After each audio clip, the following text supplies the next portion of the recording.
Hello and welcome back to the Crypto Talk Now Network station. I forgot how the rest goes. I am slipping up. Man, I was going to say XRP. You guys know we always joke around with Mr. Common Sense Crypto. Good guy. Messed that all up. I haven't been feeling well. It's a miracle I'm even here tonight. All right. I have literally just felt horrible. Absolutely horrible. Almost went to the emergency room. Starting to feel a little bit better. I was like, man, I'm finally going to shake this thing off. But you know what, guys? I've been reading up on some things. It's going to be a good show. I'm telling you flat out, especially if you hold Jasmine. We'll talk about some other things. But if there was ever a show for you to tune into and listen in regards to the actual utility of Jasmine and where we're going to be going here in the future, I'm telling you flat out, we're going to do in my opinion, this might be one of my best, if not the best outline I've ever done for Jasmine. Stay tuned for that. You'd be glad that you're here, whether we have 50 people or 100 people, whatever the case be, right? So we're going to welcome a few of you guys. I really appreciate you guys being here. Please smash that like, but there's some recent things that definitely needs to have emphasis when it comes to Jasmine. Some big things. And yes, you better believe I'm going to chop this one up. It's kind of disappointing in the last couple of videos we put out. It tells me, basically speaking, that for whatever reason, people just don't like me to put anything that looks somewhat gaming related in the thumbnail. They shy away from it. So like I kind of noticed that even in the past. I'm not going to do that no more. Or if I do something like one particular thing and another, like a combo, might work, for instance, like with Quant, but won't work with necessarily with Jasmine. Kind of weird. You try to break into, a whole new area. I don't know. YouTube, maybe just doesn't like it that way. I don't know. Whatever the case be, glad to be here with you guys. Please smash that like if you haven't done so already. Let's start off with the first comment of the day, and I believe it's the first. Might not very well be the first. Give me just a second. Actually, you know what? I apologize. Let me put a windscreen on this real quick. I meant to do that earlier. I'll be right back.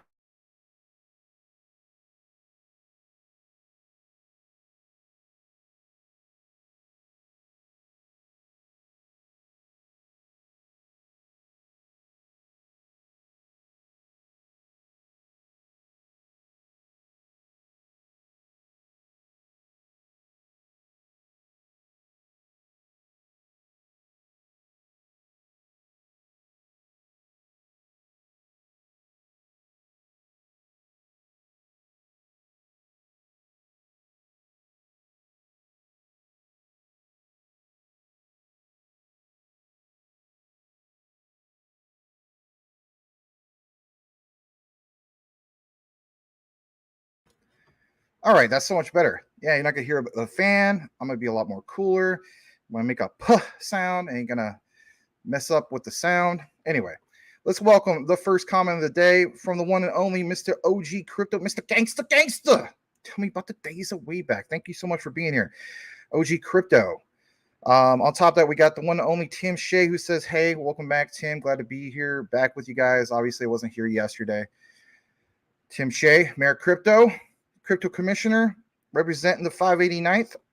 Thank you for being back. Welcome.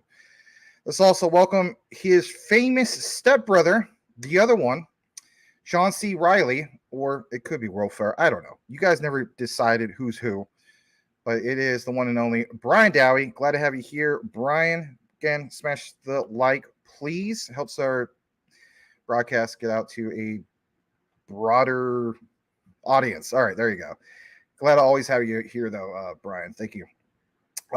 We also got Patrick Collier. Maybe his comment got chopped off earlier. I don't know. We also got Larry of CTN. Welcome, welcome. He says, yo, yo, yo. And Boomer F it Sooner, the one and only Mr. Boomer F it Sooner. Thank you so much for retweeting the show earlier and trying to tag Elon Musk. That was really cool. You always do that. Thank you.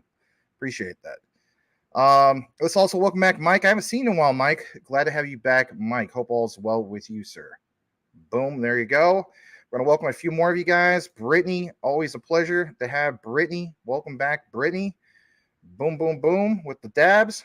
Michael Montclair, what up, CTN Millionaires? Yep, absolutely. Welcome, welcome, Michael Montclair. Glad to have you back. And let's read this from Michael Montclair. He says, it's crazy about XDC having only 13 billion coins when we get 10% of the cross-border market. That's crazy to calculate. Yes, very much true. On top of that, let's also welcome Drago Killer. Please start with Jasmine first. Well, today we definitely are, because of all the recent things this morning. We will definitely do that. So welcome, Drago. And you guys got some good comments. Let's also welcome back Rick Cogswell. Thank you, thank you. CTN running late. It's a miracle I'm even here, to be honest. I wasn't going to do a show. I was going to cancel it. I wasn't feeling good at all. So, and typically speaking, when it comes to CTN, it's usually 9 p.m. Eastern, 6 p.m. Pacific, but there's that window, right? It's always 15 minutes. So I don't know if you're aware of that. All right, let's go. Selmo Fudd, welcome back, Selmo. Appreciate you, man. As always, hopefully everything's getting better with you.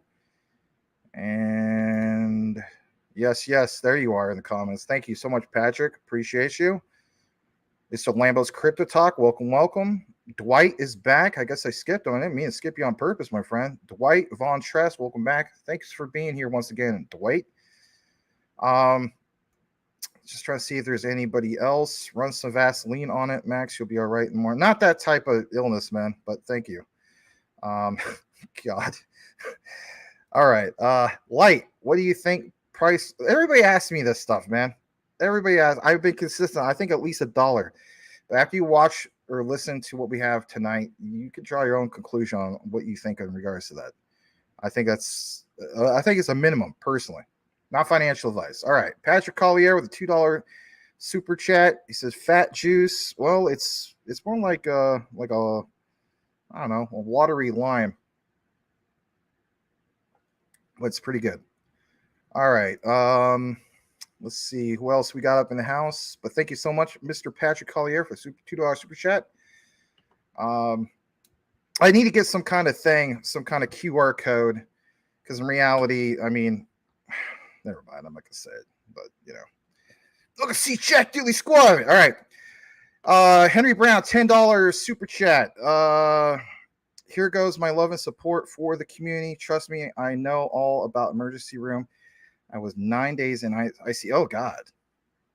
9 days. Jeez. So here goes a donation to get some more Jasmine Filipino ice cube. Well, that might be more like more Jasmine latex Larry. But thank you so much for the $10 super chat nonetheless. And do appreciate it. Thank you. Henry Brown. Really appreciate you guys. All right, Tennessee Eco Man. There's better not be one broken around here with all these wrenches. That's a good point. All right. Max, when are you going to do a tour space? I get that a lot. I need to do that one of these days. I agree. I want to blow up my Twitter bigger than it is. We're going to have to get to that in a bit. Or an X space. Yeah, an X space. Yeah, we should call it that, an X space. I'll let you guys know when I finally get around to doing that. Oh, you're never going to get around to do that. I'll get around to doing that sometime. Everybody needs to get out of their comfort zone, right? All right. Let's also welcome back Jack. Welcome back, Jack. Glad to have you. And I think for the most part, we might just have a few more guys. Big Dave is in the house.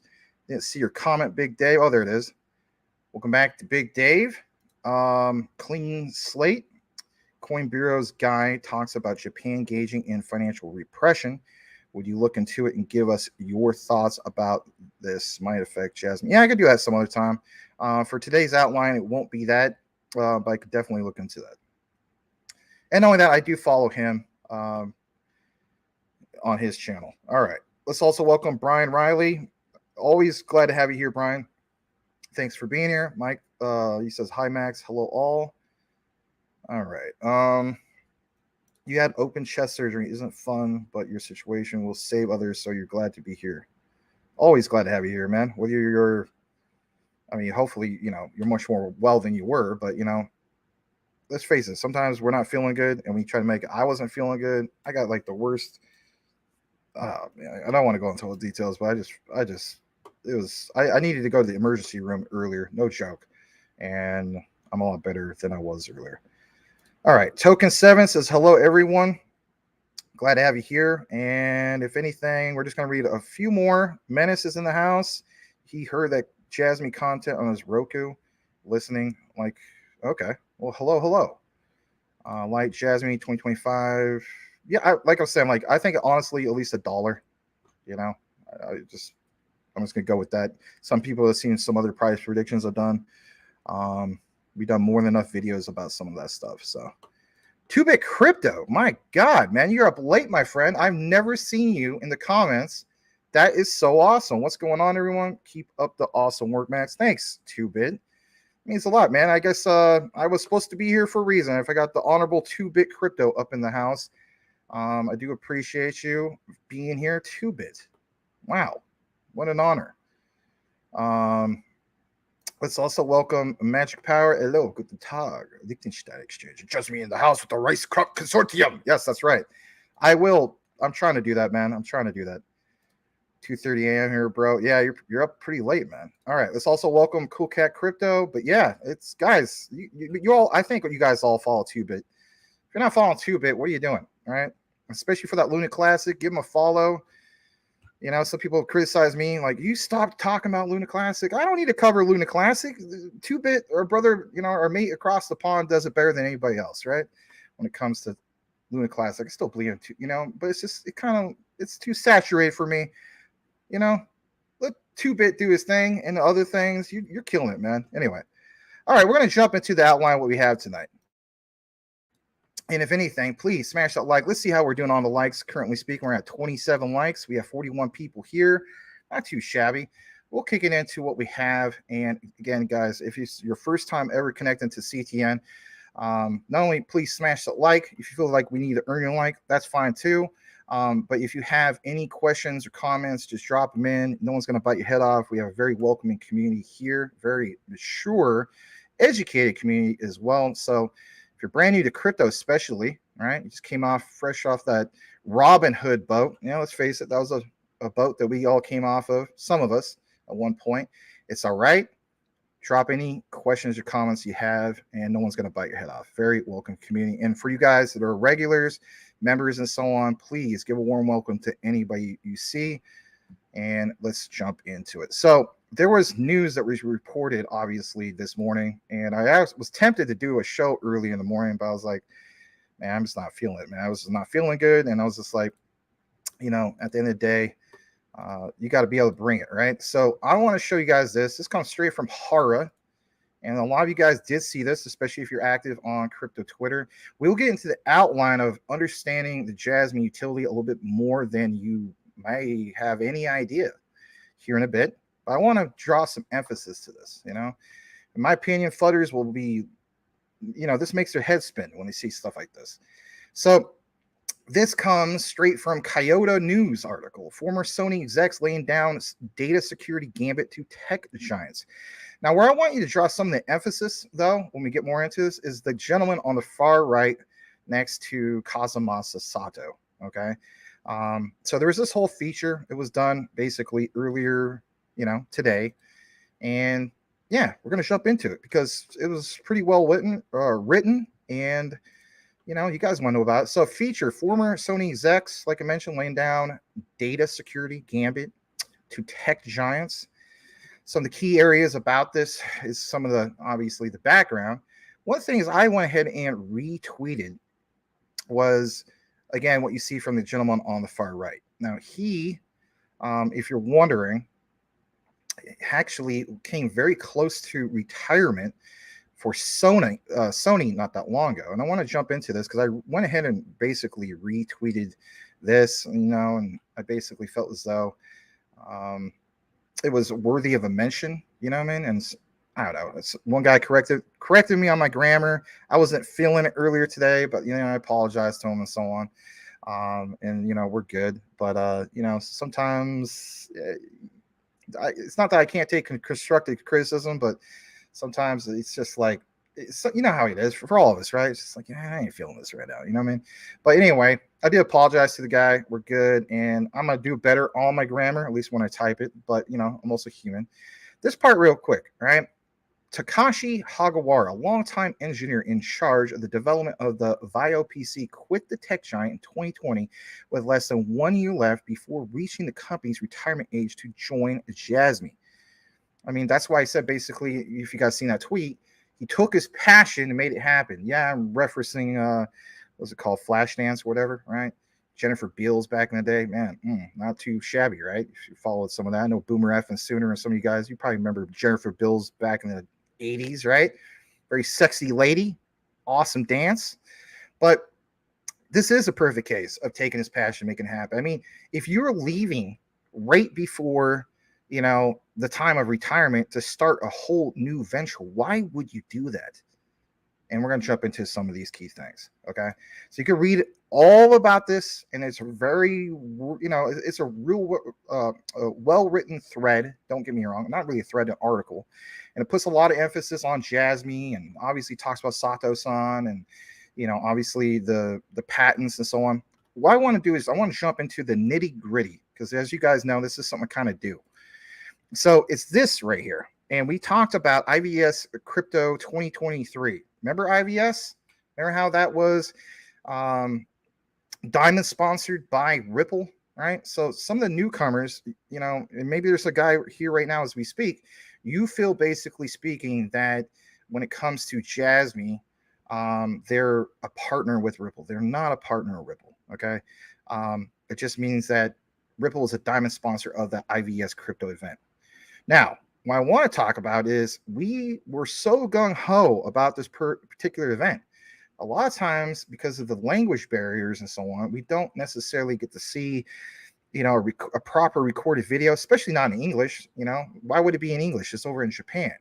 And sometimes we want somebody like whether it's level 8, shout out to him, and some other people from that region to, chop things up and, give us a interpretation. Don't need that. This comes straight from Hara. So it's called Jasmy Lab Inc., Data and Finance Democracy, a new ecosystem for Web3. And if anything, I want to break this down because you know what? At the end of it, this should give you a broader perspective of where we're going with Jasmy. Not necessarily because I want to bore you to death with the educational side of things, but I want you guys to pay attention to some key findings that I saw in regards to this presentation. And I don't think this is something that we should just dismiss at all. So we're going to do what we do best here at CTN, and that is basically get into the nitty gritty of all of this. So please smash that like. Let's double check how we're doing on the likes real quick. We're at 35 likes. We have 41 people currently watching this. It might not be like the biggest turnout today. I understand that, I didn't get the thumbnail made and show made at least like 2 or 3 hours in advance. That'll affect some of the, turnout tonight. Again, I wasn't feeling too good, but unless it's going to be a good show. So again, let's get into this. Give me just a second. All right. So in the process of reviewing this from the Medium, all right, that's the bottom line. Let me just double check my settings real quick because I don't want to be talking on mute. Yeah, the pitch presentation by Jasmy CFO, right, Hara. Now, when I got more into this, there's some key things I wanted to point out, and I'm not going to read every single part of this verbatim. I don't want to bore you guys with all this stuff. But the announcement on the establishment of a new project to promote the token economy. That sounds pretty bullish in itself. But what exactly is this? So he talks about some of this pitch, if you will. And again, keep in mind where it's at. They launched the new project, the Jasmine Labs, had an objective of advancing the token economy for both Jasmine and other companies. Primary goal of this initiative is to spread their proprietary cryptocurrency, the Jasmine coin, across the globe to promote its growth. The secondary objective is to assist other enterprises in securing funds and acquiring users securely with the legal framework, just as Jasmine has done. Remember how we talked about, it's a lot more than just obviously FFT, data free flow with trust, but understanding, Jasmine, they were the first in Japan to be regulatory compliant. Hence why they did get the title of Bitcoin of Japan. It obviously has nothing to do with Bitcoin. And if anything, it sounds like a stupid name. And we talked about some of this before. But it mentions with revisions in Japanese law, the environment is increasingly conducive for companies to create their own economic zones. Well, where are we going with this? Well, when I got more into this, I found this part, and maybe you skipped over this, but you know how Jasmine basically is labeled as, for instance, promoting data democracy all the time. Well, what about this whole other thing they're getting into? Finance democracy. So, like it says, from Hara, they have coined this approach, finance democracy, and adopted it as their new slogan. You can't dismiss this, and we won't dismiss this. And I want to get into this just for a brief moment, because if you were wondering, well, Max, can you give me an example of this? Well, sure, absolutely you can. This is from SBS, and it says the democratization of finance, innovate and collaborate. That is basically what Jasmine is looking to do right now. And I want you guys to have a broad understanding of what this means for you, especially as a token holder. So when I got more into this, I want to show you some obviously key highlights. And it says the subject of democratization of finance has been making the rounds again. The difference is that the simple reflections of 10 years ago seem to be given the rise to concrete actions today. Well, this was written a while back, but you do see the concrete actions of today. You do literally see, for instance, Jasmine as a big proponent of trying to work with even like domestic banks. And that's something that doesn't get brought up a lot. A lot of times you'll see people that make videos, they'll talk about, things that obviously interest, the typical investor.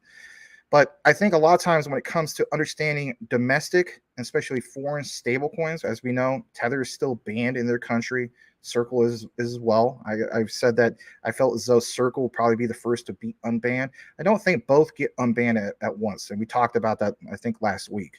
But my point is, what you see them trying to accomplish and getting this ball rolling way quicker than obviously what the United States is doing. Now, just check this out for a minute. All right. And on this next part, it goes into a little bit more detail. All right. Reinventing finance. Well, wasn't Jasmine also trying to reinvent data democratization, or the concept of giving power back to the people in regards to the data? Well, enter in, basically speaking, the world of finance. And last I checked, maybe we shouldn't just necessarily trust even our banking sectors of the world with all that privatized data. Now, watch this. The democratization of finance is the result of global demand to rethink the financial system to make it more accessible to everyone, regardless of consumer standards of living, income, geographic location. The first step is to getting to know these consumers better. When I got more into this, I was like, this really, really makes sense in regards to applying it towards Jasmine. For instance, it says open banking is at the heart of all these issues, right? Finance, democratization. The reform facilitates the circulation of personal information, which Jasmine is all about that, and aims above all to allow consumers to choose whether to share data with third parties. When you get into this whole thing that Hara pitched, he talks like big time about this whole concept about these third parties. Goes on to mention the goal is to improve the customer experience by offering a personalized response to the request. A study conducted by CGI in 2017 demonstrated that 63% of consumers would like to receive personalized offers, even if that meant making their personal information accessible to external firms. Interesting.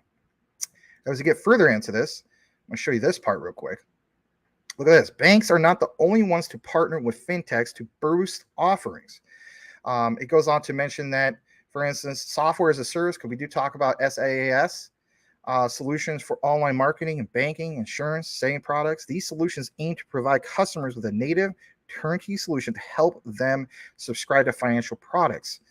So for me, I think where we're going now is not just putting all the emphasis on only one utility layer. If anything, Jasmine is breaking into a whole new realm. And that is really, really big, or as the saying goes, is bullish. Now, am I going to leave you guys with just that? No, I'm not. I want to show you guys just a tad bit more in regards to all of this.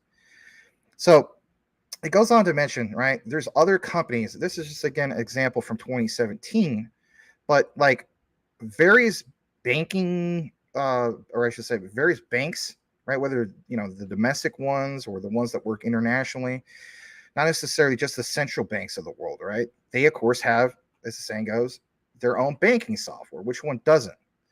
But it mentions that they, as in this example with SBS, look to democratize the digital sale of banking products by opening the finance market. For instance, this was in France, but we're talking about Japan and so on. Well, what about the finance market in Japan? Well, check this out. And if anything, I want to show you this. So,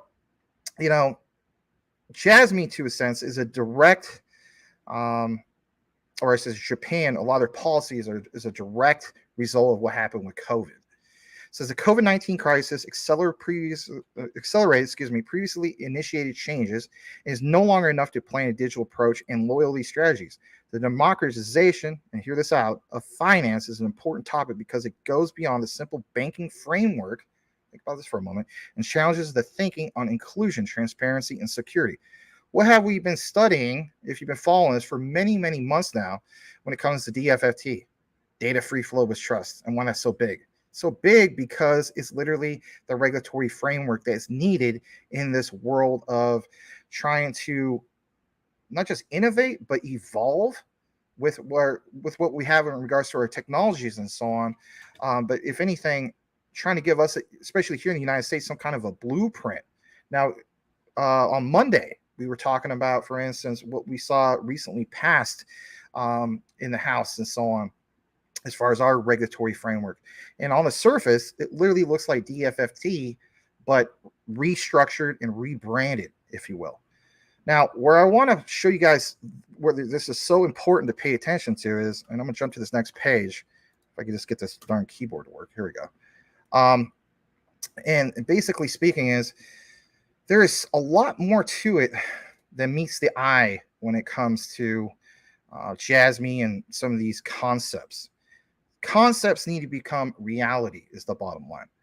And look what's mentioned in regards to stable coins. Now, I understand that sometimes when I mention stable coins to you guys, even on a recorded video, you're just bored with it. You're just like, stable coins. If I wanted to hear Max talk about stable coins, I'll go pay attention to a content creator that's going to cover Stellar USDC, now known as obviously Circle, or I'm going to pay attention to what's going on with Tether, or pay attention to the recent news about PayPal. And I couldn't blame you. But this is absolutely crucial, and I want to share this with you because I think for the most part, a lot of people just don't get this. So jump into this part of what Haro was explaining on this outline for just a brief moment. And then later on, we'll get back in the comments, but I want you to see this. This is very, very important for the understanding. And maybe you're the type of person, you're like, I don't give a crap about the educational side of things. I just want to see price pumps. But once you do take the time to understand some of this, if anything, like I've always stated before, this is all a race, but it's finishing the race. It's not a quick sprint. You're invested into something that's literally a long marathon. There's going to be people that will quit this journey, this race to get to the finish line is the bottom line. Don't quit the race. Don't quit at all. Finish the course. Look at this. It says, establishing a unique economic sphere With Japan's new regulations, now possible to issue stablecoins and list tokens. This presents a significant opportunity for businesses to attract investors and users and expand their own economic spheres under the philosophy of finance democracy. We, as in Jasmy, leverage our accumulated expertise to support companies and projects in establishing their unique economic zones. They believe the following 3 steps are crucial to realize this establishment. But before we get into this, I want to state this. Jasmy is now going about things in another direction, not necessarily where it's just focused on one thing. But again, remember talking about the multiple utility layers of what Jasmy brings. And what I mean is their services. Okay, so here's a little bit about this. Formation of a Web3 P2P community, right? Peer-to-peer community engaged directly with investors through social media, voice tools, incorporating user feedback to the project. For example, utilizing voice communication tools, Twitter Spaces, so on and so forth. Expanding potential customers through token listing. Token listing is not just a means of fundraising, but also an opportunity to enhance the project's visibility. So if anything, Jasmy is now also going to be providing consulting services. And you may think that's not a big business. It's absolutely huge. Let me show you why it's huge. So in the process of getting more into this, okay, you're going to see Hara specifically mention a key area about this, okay? And basically speaking, it's a platform, okay? Now, they haven't had anything official about this, but when I got more into this, I found out about this one particular company, and it's called Token Proof. Because if anything, I think he mentions specifically in regards to the consulting services. Actually, let me jump back to this for a second. Yeah, here it is. Jasmy Labs Token Listing Consulting Services, just like literally I was mentioning earlier. Token listing is a crucial step for any project, yet it requires navigating complex procedures tailored to stringent rules and regulations that vary by country. Well, who has been always like more than safe when it comes to JVCEA, right? You know, formerly known FSA, Japan's version of the SEC. It has been Jasmy from day one. So they've always been like, you know, they always had a compliancy layer, right? Talking about being having that regulatory compliance, they are there. Their team of experienced specialists at Jasmy Labs proposes suitable strategies and planning, offering support to meet unique listing requirements set by different countries and exchanges. What's bullish here is when we always talk about the whole concept of, you know, is this particular cryptocurrency or this particular project is regulatory compliant? How do we get to the path forward of even in here in our own country of having that regulatory compliance? Well, what did we see recently? What happened with PayPal, PY USD, right? And what platform did they pick? They picked Pax, right? Because that was a proven regulatory compliant platform that's proven itself more than enough times. You call that a safe choice that PayPal picked. Imagine now Jasmy in the future literally being that consulting services platform for the onboarding of many different cryptocurrencies with different use cases, whether they're part of where they have their own blockchain, their own distributed ledger technologies, and so on. But Jasmy is literally the ones to help them get to that compliancy. Now, before people, may decide, hey, Max, you're full of it. You don't know what you're talking about. I'm new. You got to keep in mind this. And I've been consistent about this every single time I talk about this. It's not what you know, it's who you're connected to. Who is Jasmy's plug? Who is their connect? Genki Oda. How so? SBI Japan. How really so? JVCEA.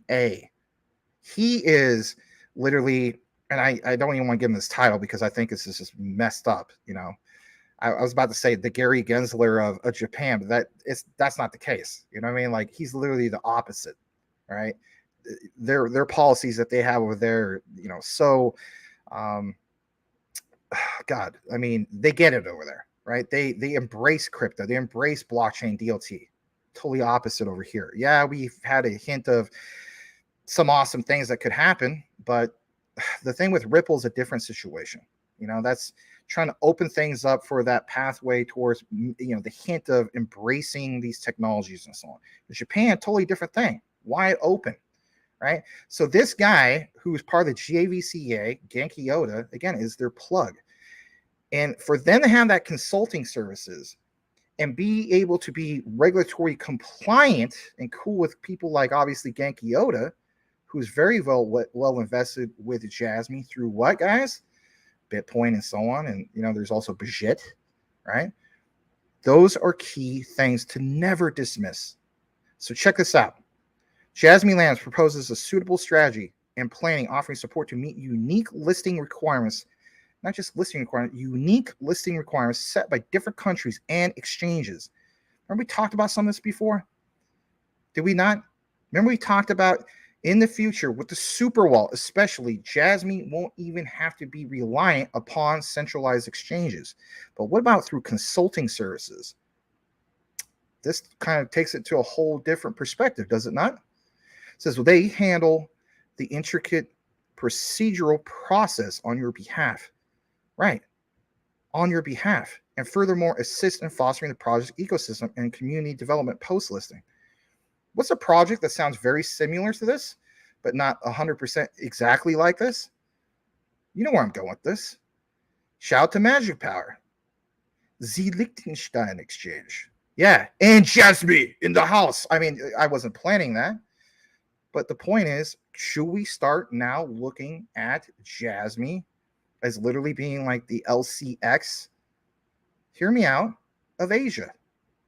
Well, they're not exactly like LCX as far as being an exchange, but didn't last week check Liechtenstein Exchange as an LCX? Remember how we talked about they're looking, you guys said it like long last year. Max get into LCX. They're going to be like a bank base. They're going to try to be their own bank. Are we not seeing a lot of things with Jasmy teaming up with the banks and so on, right? And you're like, well, Max, you didn't explain this part yet. I'm going to get into that part. But everything that I've been looking more into, if we're talking about the tokenization of various different projects, whether it's for physical assets or tokenized assets, doesn't Jasmy seem very, very interesting? Doesn't it seem like, yeah, you know what? Max is not too far off. Jasmy's literally becoming like what LCX is doing, but it has more to it than just that. LCX doesn't have personal data lockers and data democratization, right? But add another huge utility layer to their belt with these consulting services. All right, a little bit more about this. And I want to jump to what I show my own finding. Now, this is not officially from Hara. And if anything, maybe this is the third party they went to. Again, don't quote me, but this is a great example either way to give you an idea of where we're going with this. Check this out for a moment. So this is token proof, okay? And like it says, connecting Web3 to the world through, base experiences. Now, what I love about this is when you get into it, it gives you a little visualization of what we're talking about. So I'm going to start off here. And, when we were talking about some basic concepts, look at this on this visualization. Watch this for a second. Scan QR. Token proof verified. Boom. Pretty much done. I mean, it's pretty much point and click. Now, you may be asking, what is token proof? They're a platform that empowers brands to create token-based experiences that foster direct and meaningful relationships with their audiences through the power of Web3. If you go back to, for instance, what Mr. Haro was talking about, it literally mentions the same thing, and I'll show you the proof right here. It says our token economy solution services include the following three. And then look at this. Yeah. Token proof gateway. With the technology of token proof gateway, it becomes easier to authenticate and issue owned NFTs, FTs through the linkage between addresses, DBs, and enabling the fusion of Web3 and enrolled events, so on and so forth. To address these issues, token proof gateway has been developed, making it possible to smoothly authenticate tokens in real world scenarios. I mean, I'm totally leaning towards, I know you guys didn't get the official statement, and maybe this is just Max finding something that was not supposed to be leaked out. I don't know. I'm really thinking this is it. I'm being honest. I'm really thinking that they got this thing going on with them. Again, I could be completely wrong, and that's okay. Hey, there's another one that literally sounds just like it. But when you go to token proof, it's literally worded the same, almost spot on compared to what Hara was explaining over at IVS Crypto 2023. Pretty big deal. Get further into this. Why token proof? Simple.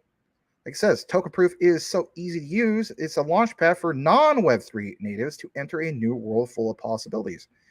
Right. Where's some examples of some of the non-Web3? Well, same examples of like the traditional banking. Right? Yeah, absolutely. Is it versatile? Token proof can be molded to meet the brand's needs, maximizing loyalty through digital experiences to bringing like-minded people together in real life. It's safe. Goes on more and more about this. They have 200 plus interactive experiences have been powered by token proof. So they've been around a while. They got all this information on their site. You could take more of a look into it and so on. I'm going to play this demo. It's only a minute. But again, like I was going to say, they've been around for a while. And, if you guys are wondering, well, what's one of the big brands that they're partnered with? Who doesn't have a ledger at this point?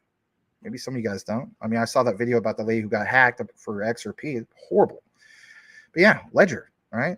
And then obviously we share you guys some information from CoinDesk. But nonetheless, let's play this. I'm going to get into some of the other key things. And if anything, I'm going to show you a whopper that you've never even seen before in regards to a market that you maybe had no clue how much it's worth that Jasmy is heavily tied to, right? Its main utility layer, even before finance democracy. Let's jump into it. Please smash that like. Let's see how we're doing on likes real quick. We are at, currently speaking, 42 likes. Please smash the like. Let's play this demo for you in regards to token proof. Here we go.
One thing I love from that little clip, where is it, towards the end where it says unlock utility, unlock Web3.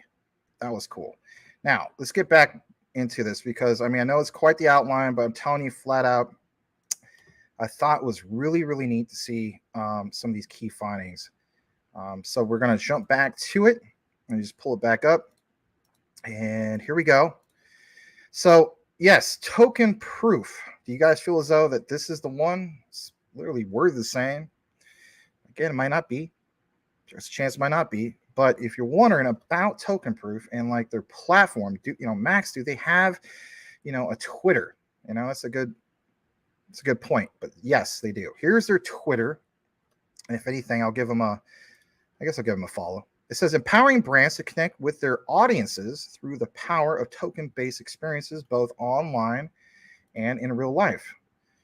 Well, didn't Mr. Hara talk about some of the stuff about in real life? Literally, it's just slightly worded differently. Again, I understand we got to get the official response from him, but at the same time, I can still do my extended research. Can I not? Get some more into it. And here is one of the key areas that you may have missed with your eyeballs. Or if you're a guy driving down the street, listen to CTN, you're not going to see it anyway. Don't crash. Don't smash the like. We want you to have generational wealth in the future, do we not? Look at what's shown right here. The metaverse. Isn't Jasmy trying to enter into the metaverse eventually? Yeah, you better believe they are. So it could very well be this. And if anything, we showed you like a little demo of that. But yeah, they do have their platform empowering brands to connect with their audiences, like I mentioned, through the power of token-based experiences. Interesting. All right, jumping back to what we also have in regards to the lineup. I want to show you guys this, and it's back to the whole idea of an OEM wallet. Now, we talked about the super wallet and how big that could very well be. I should say could, it will eventually, right? And I don't know when it's going to come out. I'm leaning towards the end of the year, but don't quote me on that. I'm not a dev. I'm just a guy who brings you information that I see when I get it, just like anybody else. But take a look into this for just a brief moment. So it goes on to mention that in his pitch, as in Hara, when he was presenting this at IVS Crypto 2023, says, we offer customizable multi-chain supported wallets tailored to the needs of each company as an OEM. Now, if you're a type of guy in which you've never been exposed to IT and all these concepts of OEM, and like it might just kind of sound a little bit Greek to you. And here at CTN, we do a little bit of course, the educational side of things. So OEM, original equipment manufacturer, basically speaking, a company that manufactures products that are used as inputs to the production of another more complex product. What's an example of that? What you see with the WITS, some people call it WITS, Yes, WITS is a perfect example because those are Internet of Things, and they do use a lot of OEM devices. We also know that, for instance, Jasmy doesn't just have connection with the OEM side of things. There's always EMS, contract electronics manufacturing service. Those are typically contracted by OEM/ODM to produce components or products. Look at this other part. Contracting companies may choose to work with one or many EMS companies to produce parts or whole units. Jumping back to this real quick, I want to show you this. And, when we talk about the stable coins, this is an area that you need to focus on. So this part, if you missed the earlier coverage, pay attention to this. And I know that sometimes when we talk about stable coins, people get bored of it. I tell you flat out, don't get bored with this. So check it out. It says, under the newly established legal framework, remember how we talk about DFFT all the time, data free flow with trust. That's a regulatory framework, not only for Japan, but, we saw Terra Luna bring that over to the European Union, do we not? But it says, we are making preparations and applying to provide a Japanese yen denominated stablecoin enabling common payments. Look at this, common payments on web services and wallets. So Jasmy is truly going to break into a whole nother sphere or realm of things. Okay. Understand that there's other better payment solutions. We could talk about Stellar all day, Ripple's XRP all day. But you got to understand that, this is big for Jasmy. Why is this big for Jasmy? That's the bottom line. Because it allows them to have that plug to a whole new realm of revenue. Basically, that's the bottom line. I'm going to show you that in a second. So serving as a unified payment method within its platforms and with potential for overseas use, the stablecoin is expected to assist in the global expansion of businesses. In this way, Jasmy Labs plays a pivotal role in creating a new economic sphere, pushing for the establishment of a token economy for businesses and projects. Now, listen to this for a second. I'm going to show you guys a little bit of what I'm talking about. So, there's a lot to it that people just don't really seem, in my opinion. And one thing I was going to show you guys just real quick, I didn't mean to backtrack on this, but if you're a newcomer about when it comes to wallets and so on, think about how many wallets there are. And we talk about, cold storage wallets, obviously Ledger, there's MetaMask, there's Exodus, there's Trust Wallet from Binance, there's tons, Trezor, there's a bunch of different wallets is the bottom line. But as we get more into this, what I want you guys to understand is utility in motion, right? That's the bottom line. How are we going to break into specifically just that, the utility in motion that we all hope and dream for, so on and so forth?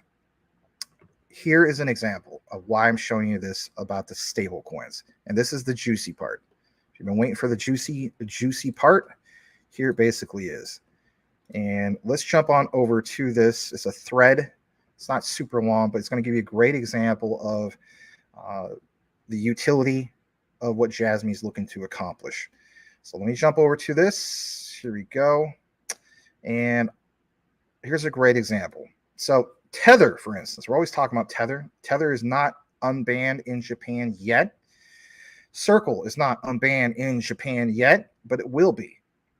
Tether has long been the big dog of stablecoins, and in recent years has only grown in dominance. The token accounts for 68% of the global supply of stablecoins. True.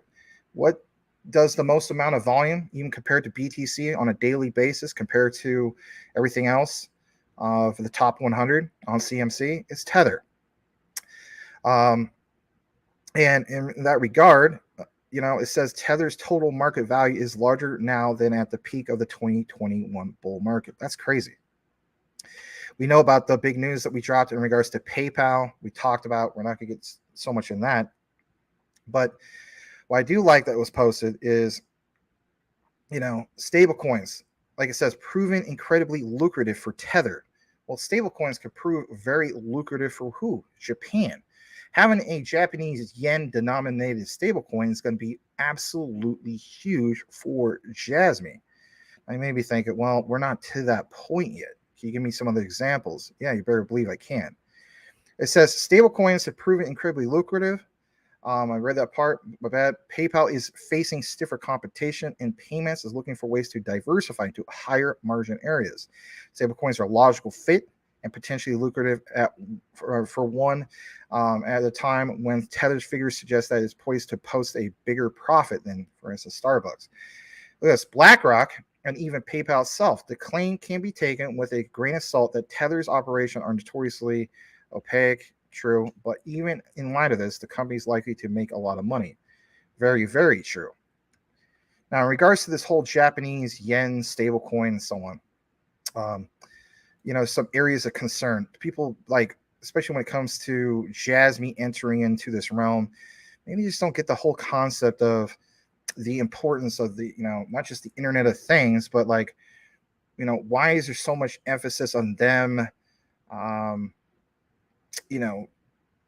pairing up with this? And basically speaking, it's like, you got to understand, you want to see that utility in motion. If you enable a whole bunch of people having access to, for instance, a pairing, whether it's domestically or foreign, it can create a ton more volume. I don't even have the right word for it. I mean, it'll be obviously a lot more than a ton, but a lot more volume compared to the traditional approach of just focusing on one utility layer. All right.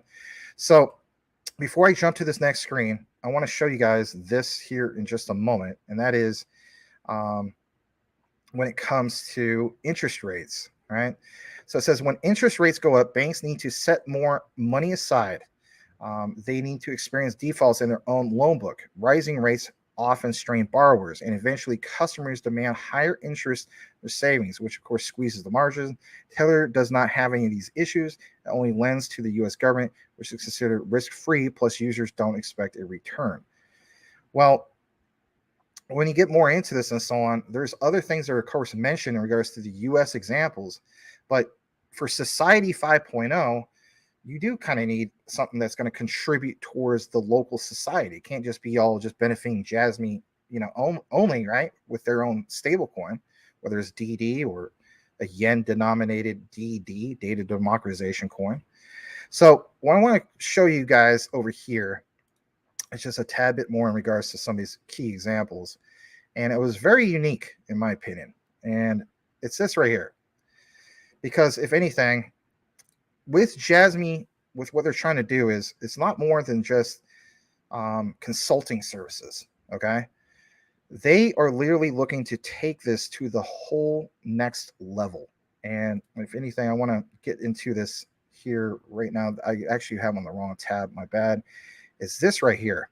Sorry, apologize. Sometimes it's kind of hard to go back and forth. It says, raising issues by the Jasmy project and moving toward data democracy. Now, they're always talking about data democracy, but Hara, when he was pitching this is what really made him shine in that moment over in Japan.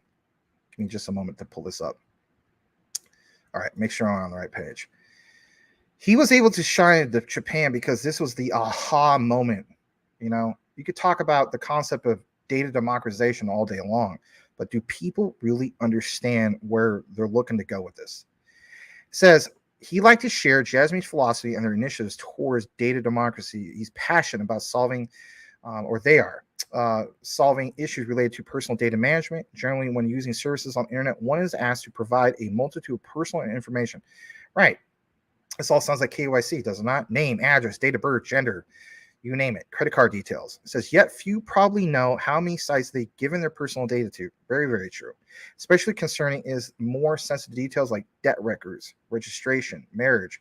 Like at the end of the day, like nobody needs to know every single living thing about you, right? It says, where are all these details currently stored and who is managing them? Moreover, our devices might be exposed to risks such as hacking. Is our device security truly robust? So when we talk about the idea of Internet of Things, what about like Gilbert Verdian was talking about, IoT as an Internet of Trust? Yeah, you see where I'm going with this. Can these corporations holding vast user data generally guarantee the security of individual data? Now, this is where Jasmine can really, really, really make an impact. Not so much from just this perspective of, oh, they're selling a bunch of, Jasmine, PDLs. I mean, like, secure blockchain PCs, and that's great. But a data marketplace, hear me out on this. So it says, we have profound reservations about the opacity surrounding the management and protection of personal data. In the light of these concerns, we at Jasmine advocate for data democracy. Yeah, no kidding. Our mission is to create an environment where individuals can manage their data and provide it with confidence. One, safely, store. We get this, right? But I want to jump to this real quick because I just kind of need to get to this because otherwise I'm just going to get too far down into this. Basically, it's in regards to monetizing the actual data. In my opinion, this was I guess you could say the juicy part of it, right? So give me a second. I'm going to pull this up. It talks about leveraging some of these. Yeah, here we go. Leveraging these technologies. They develop a new product. But before that, look what it says here. With this, you can monitor the state of your devices even remotely. We have obtained a patent for this. Now, remember, Kazumasa Sato has that patent, if you will. And basically speaking, the key thing is the functionalities. And again, the juicy part is, I don't know why it's not highlighting this for whatever reason. Let's see if we just pull it up. No. It's not pulling it up. Anyway, it gets into the point about monetizing your data. All right. And I'll just, for whatever reason, I don't know if it was on the other page, it got lost or so on. I apologize. I'm not really feeling amazing, but I'm trying to get through it. Have a fever. Here's the thing. All right. I want people to understand. We've talked for the longest time about monetizing your data. Isn't that utility in motion if you could monetize your data? We talk about personal data lockers, but you need to not just buy a blockchain PC. You need utility in motion. All right. So one of those utility layers is to be able to have that option of monetizing your data and then actually like going through it. That's the bottom line.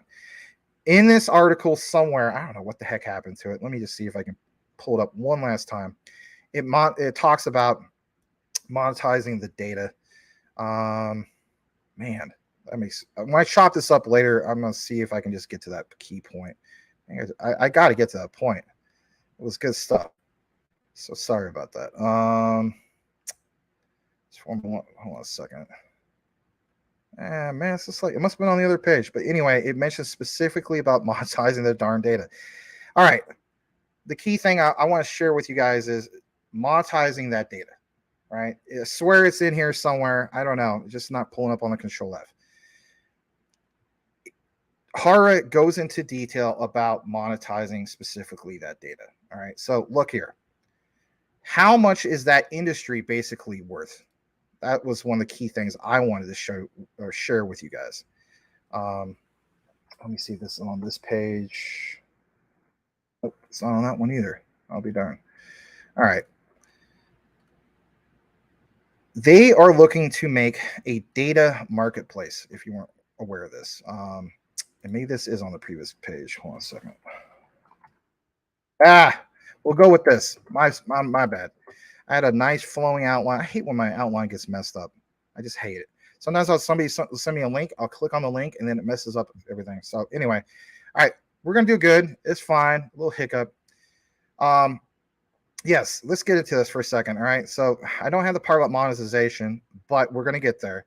Is this part from Hara? It says about the roadmap for data valuation. All right, listen to this part. By having many people use blockchain PC we developed, the number of data loggers will, of course, increase, and consequently, the variety and volume of data will grow. This will form a large economic sphere, making it possible to value individual data through appropriate reward system. That's what I should type. See, in my head, I was thinking monetization, right? I should have been typing reward. Again, guys, I'm not firing on all cylinders tonight. If anything, on the chopped up version, it would be a little bit better. So, yes. They're addressing the whole idea of making it possible to value individual data through appropriate reward system. Basically, that reward system is monetization, bottom line. Through an ecosystem that properly utilizes data and provides rewards, users can freely offer or grant their own data. Additionally, if needed, they can retrieve their data, leading to us, to believe that safe and a highly trustworthy data marketplace can be realized. Now, focus on these two things, the rewards and that data marketplace. And I swear we'll wrap this up here in a bit. Now, I want to show you this key area. And on this key area, you're going to see exactly why I made a big deal about this. So let's jump into it. And again, guys, I'm kind of struggling. I apologize, but sometimes, we have our high moments and we have our low moments. I'm not doing too great tonight. And I kind of feel like I'm coming across that way. All right. So here is the actual page. Here it is, my bad. And the reason I want to show you this to you guys, it's from datacommercecloud.com. This site has specific statistics that you should pay attention to. So it says best data marketplaces in 2023. Now, the reason I want to point this out, not just because I want to talk verbatim all the time, I don't, trust me, I don't, is because I want you guys to have an idea how big of a deal this really is. We could talk about data marketplaces all day. We could talk about the concept of data democratization all day. But sometimes I feel like people just don't really get the nitty gritty. Well, I'm being honest. I don't think a lot of people, there might be some of you guys, I don't mean any offense, but like some people just don't get the concept of how much this is really, really worth. So here it is. Data marketplaces, the best ones in 2023. I didn't do one from many years ago. Global data marketplace market size, because a lot of times we reference GDP and stuff like that. Well, how about actual stats on global data marketplace market size? That was valued at, listen to this, guys, 968 million back in 2022, and the market is predicted to expand at a compound annual growth rate of 25% from 2023, what we're at now, to 2030.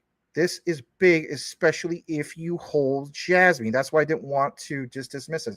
So some of this stuff is, I guess, some of the stuff that some of you guys don't care about the educational side of things. I don't get it. Some of you guys just want to hear about the crazy price action stuff. I understand that. I have nothing against both sides. It says, by now, the advantages of the data marketplace model are common knowledge. Most require low tech and integration effort. They generate a high return on invested for who? Data vendors. Who is one of the data vendors that we talked about before? And what kind of scaling solution was that? Centrality is a layer 2 solution, obviously, excuse me, for Jasmine to go from the crappy, 14 to, I don't know what the stats are anymore, roughly 14 to 18 TPS for traditional ETH with their scaling solution, their layer 2 scaling solution to 1000 TPS. And we talked about it. And they are technically a data vendor. This next part, and make data discovery easy for buyers. As more data marketplaces appear, it can be challenging for data buyers and providers to keep track of their platforms out there. Our data marketplace directory, of course, includes all these. Now, I'm giving you a lot of examples. There's data raid, right? That sounds funny instead of data raid. But this is called data as a service. We're talking about SaaS before, right? So there's that. There's SAP Data Marketplace. You guys, I think you're familiar with some of these logos, right? Microsoft Azure. How many times will we reference them, right? So there's a lot of different data marketplaces. Obviously, Amazon Web Services. So my point is this: if there is this huge industry, and Jasmine is literally looking to, break into this industry, right? We talk about every action has to have a reaction. Like we talk about like Superman, for instance, no pun intended with the Super Bowl, but Superman, and well, there's kryptonite, right? Is Jasmine literally like, the centralized data marketplace is kryptonite? Hear me out on this. Could very well be, because there's going to be a lot of demand for these new technologies. And if you don't believe me, when it comes to the whole concept of decentralized data, why has Google gone over to Japan and attended some of these events in regards to not necessarily like Jasmine and so on, but they have attended some of these blockchain events, especially when it comes to the concept of decentralizing data. Because you want to know something? Every great company wants to recognize where the shift is going, right? A perfect example basically is Facebook, right? Remember when we all came from MySpace to Facebook? And then, of course, Facebook became Meta. They had to innovate, right? Get into the metaverse and so on, right? And create advanced AI models for marketing, right? Shout out to Mike Cornwell and Edward Vincent in regards to like understanding like Facebook marketing and stuff like that, right? The AI models built into Meta Business Suite and stuff like that, okay? You have to be innovative. Another great example is Amazon, the late 1990s. If they had the attitude that they were just going to be an online bookstore, do you think that you think Jeff Bezos would be one of the richest people in the world? No. All right. So I showed you guys some of this, and here's some of the good stuff that I was able to pull up. So I want you to keep this number in your head, and that is basically, this right here, 968 million in regards to global data marketplace market size. And now we're going to jump over to this. So basically speaking, I went to this site called Omna Calculator, and we took the balance of 968 million with that interest rate, like I mentioned before, of a compound annual growth rate of 25%. We plugged it in here. The term is going to be for 7 years. Why? Because we're in 2023 and we're going out to 2030. Are we not? Okay. And then on top of that, when it calculates it all up, because it's got its own thing, it comes to a final balance of what? 5,471,195,850 is what this is basically worth. Now that's global. Don't get me wrong. But last I saw, if this is just one part of many parts of what Jasmine's trying to do in regards to this many layers of utility, well, for them to break into this industry, which is a huge industry, you can imagine how much Jasmine will be worth in the future. Now, I'm not saying that it's going to be worth this market cap. If anything, it'd be worth a hell of a lot more than that, right? Because, again, this is just one area. What area? Well, basically speaking, this is, the global data marketplace. But they're entering into a very unique sector for that global data marketplace. The global decentralized data marketplace. And last I seen, there's not a lot of that, right? And if anything, for them to provide consulting services and all sorts of different things that contribute towards Society 5.0, that's a very, very, very big deal. So glad to share that with you guys. Maybe it took a little bit extra time to explain it. You got to keep in mind, I'm not firing on all cylinders tonight. Just don't feel too well. But I thought it was a big deal because, again, this right here, it was valued at $968 million in 2022. This big thing is going to happen by 2030. And like it says, the advantages of the data marketplace model are common knowledge, but they both require low tech and integration effort can generate high return on investment for data vendors. Well, what about a token that we've all got into that can create a high return on investment? Some people call it very risky, call it whatever you want. But you've consistently seen Jasmine kill it with some of the things that they're obviously building in the background. Sometimes it gets, they get criticism. But it doesn't matter if it's Jasmine, it doesn't matter if it's XDC, you name it. A lot of times when you see things too silent in the marketing, again, what has it proved? Building in the background. That's the key thing. I'm not going to harp anymore about this. I think that concludes our Jasmine coverage. We'll get into a little bit more coverage here in a bit. But basically speaking, I think this is a really, really big deal.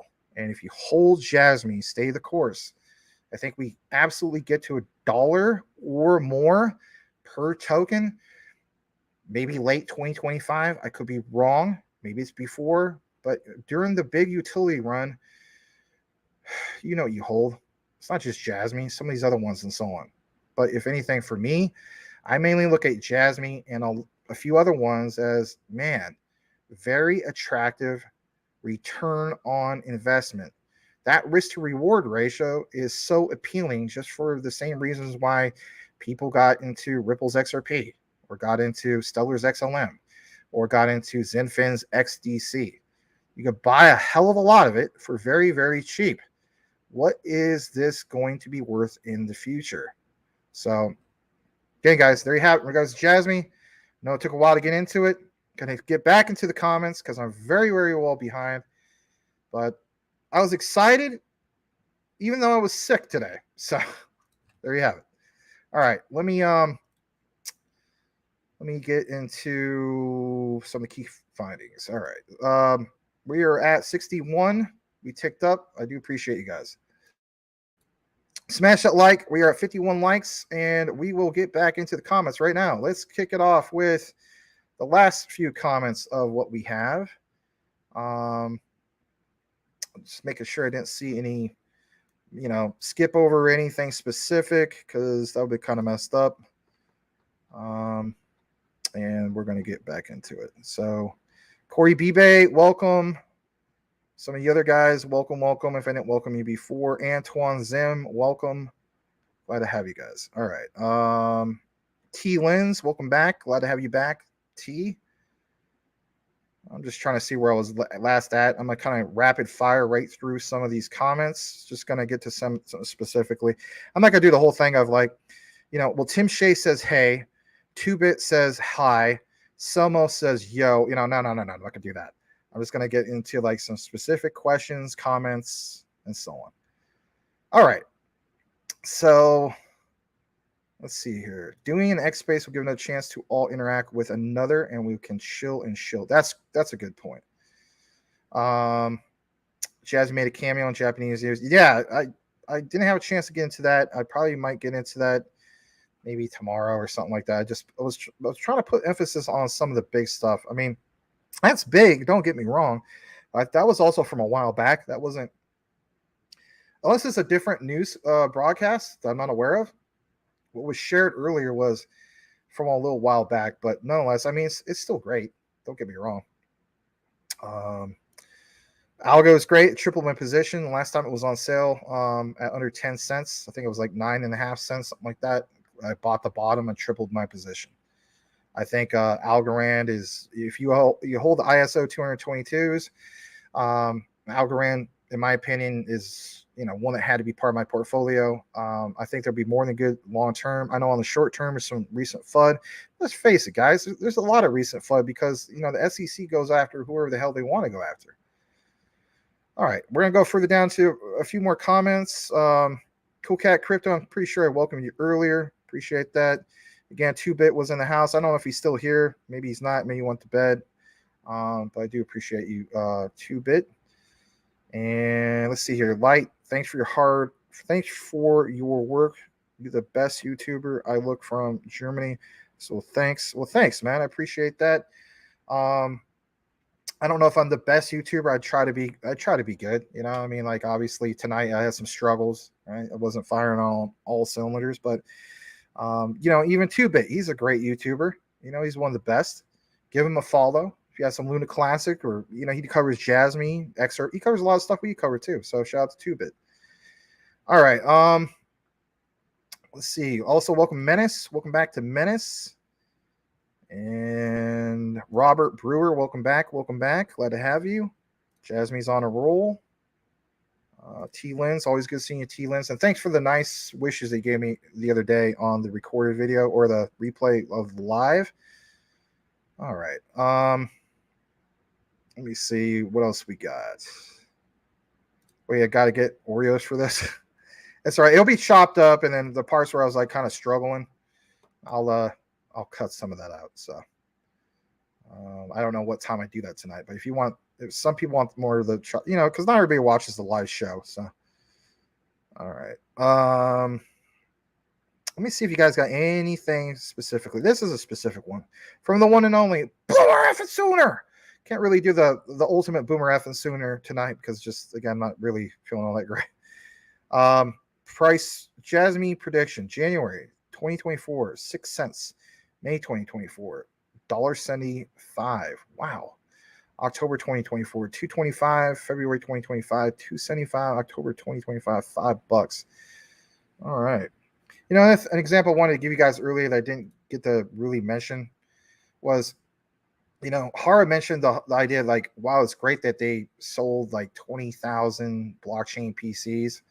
And that's great. Like I've always mentioned, is that utility in motion? No, it's not. You need those 20,000 PCs, not just ordered, but literally hooked up to the internet, and that utility being constantly used over and over and over again, right?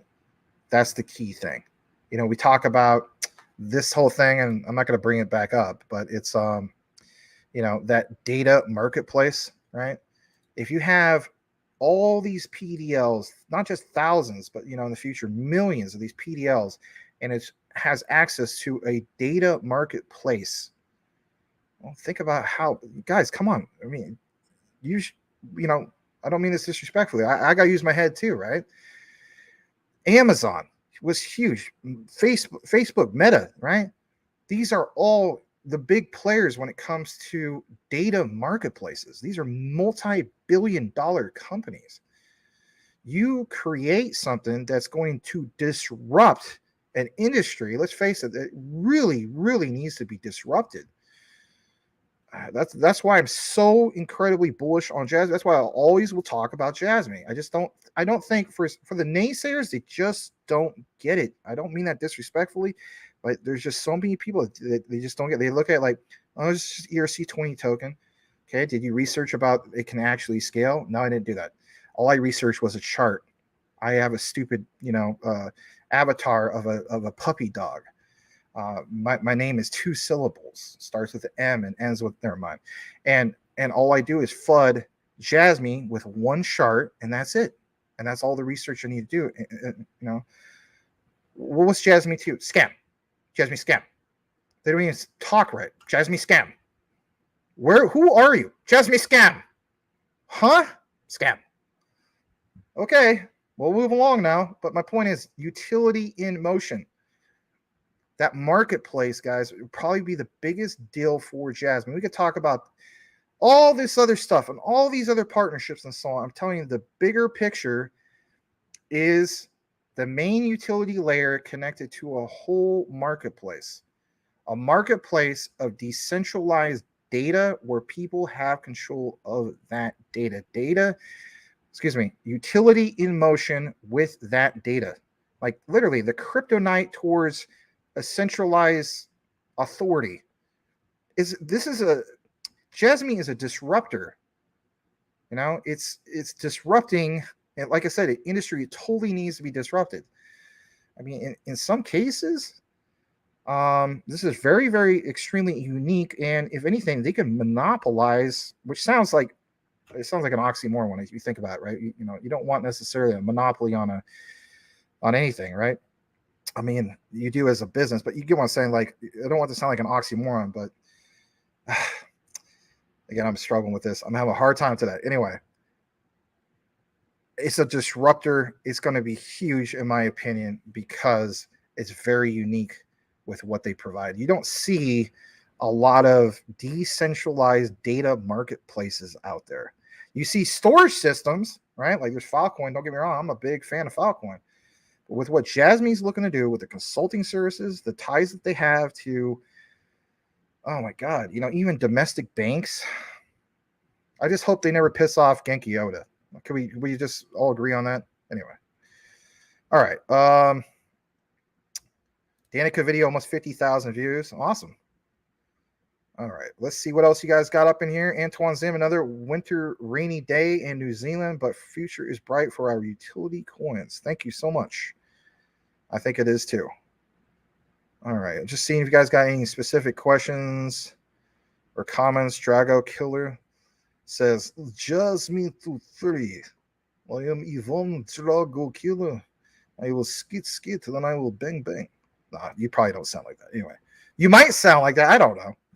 Brian Riley. Yes, she will BO2. All right. Corey Bibe. Hello, Max. What's your thoughts on PayPal coming up with stablecoin? I talked about that on Monday. Do you think it will have a negative, positive impact on the likes? Nah, I don't think it's going to have a negative impact on those at all. No, it won't. It will run its, it will do its own thing and so on, and it's not going to have a negative impact on that at all. No, I mean, these are different use cases and so on. Some people may feel that no, it will, but no. I mean, here's another thing. Do we see dramatic drops in the market other than what we, recently saw anyway? I mean, the report stated, like I was showing you guys, we're going to have a pullback. We're probably going to have more of a pullback by late August. And that was even before the news dropped of PayPal. So it is what it is. And knowing that, I mean, they went with a proven platform. They went with Paxos, right? We know about Pax Gold and stuff like that. All right. T. Lynn's waiting patiently. I know. We're all waiting patiently. We just got to stay the course. Thanks so much for being here, T. Lynn's. And let's see. Drago Killer, go big or go home. LOL. Excellent. H-bar, excuse me. Casper, XRP, Jasmine, XDC holders, patience will pay off. Yeah, Africa, we've been talking about some of this stuff. We were talking about Australia a while back too. All right, let's welcome April Cornwell. She says, hey, y'all. So busy, kids go back to school tomorrow. Yeah, here in Arizona, in Oklahoma, other states like that, we go back to school in August, right? The kids here went back on Monday. And then Oregon, it's different. They go back the day after Labor Day. Guys, please smash that like. We got some more coverage we'll get into here in a little bit. We're at 56 likes. We have 63 people watching. Again, thank you so much for tuning in to CTN. And let's see here. Kat's back. Hi, all. Good morning, Max. Glad to have you here again. Kat. BRICS meeting later this month. I believe Africa gold back coins. Yeah, I saw the little, should I say the interview, but, who was it specifically? Was it, I don't know if it was Uganda. It was either President of Uganda or someplace like that. Was mentioning, look, he sent a message to Trudeau of Canada. And he says, look, we're not going to allow, I guess you could say, the rest of the world to steal our wealth. What can you blame him? I mean, come on, man. African nations have been having their wealth literally gutted from them for since the beginning of time, for crying out loud. All right. I want to welcome back River. River, I really, really hope that you are doing better, my friend.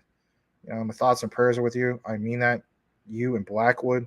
I hope you guys are doing a little bit better. I haven't seen Blackwood, and now I see him. Hello, Blackwood. I hope both of you guys are doing better. Menace never fails. Max has me learning new stuff about Jasmine. Well, thanks.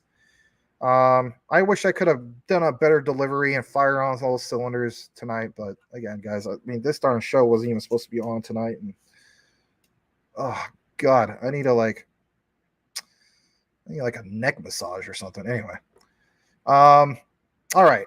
Binance gets sued for Paxos and BSUSD, but Paxos and PayPal PYUSD, no problem.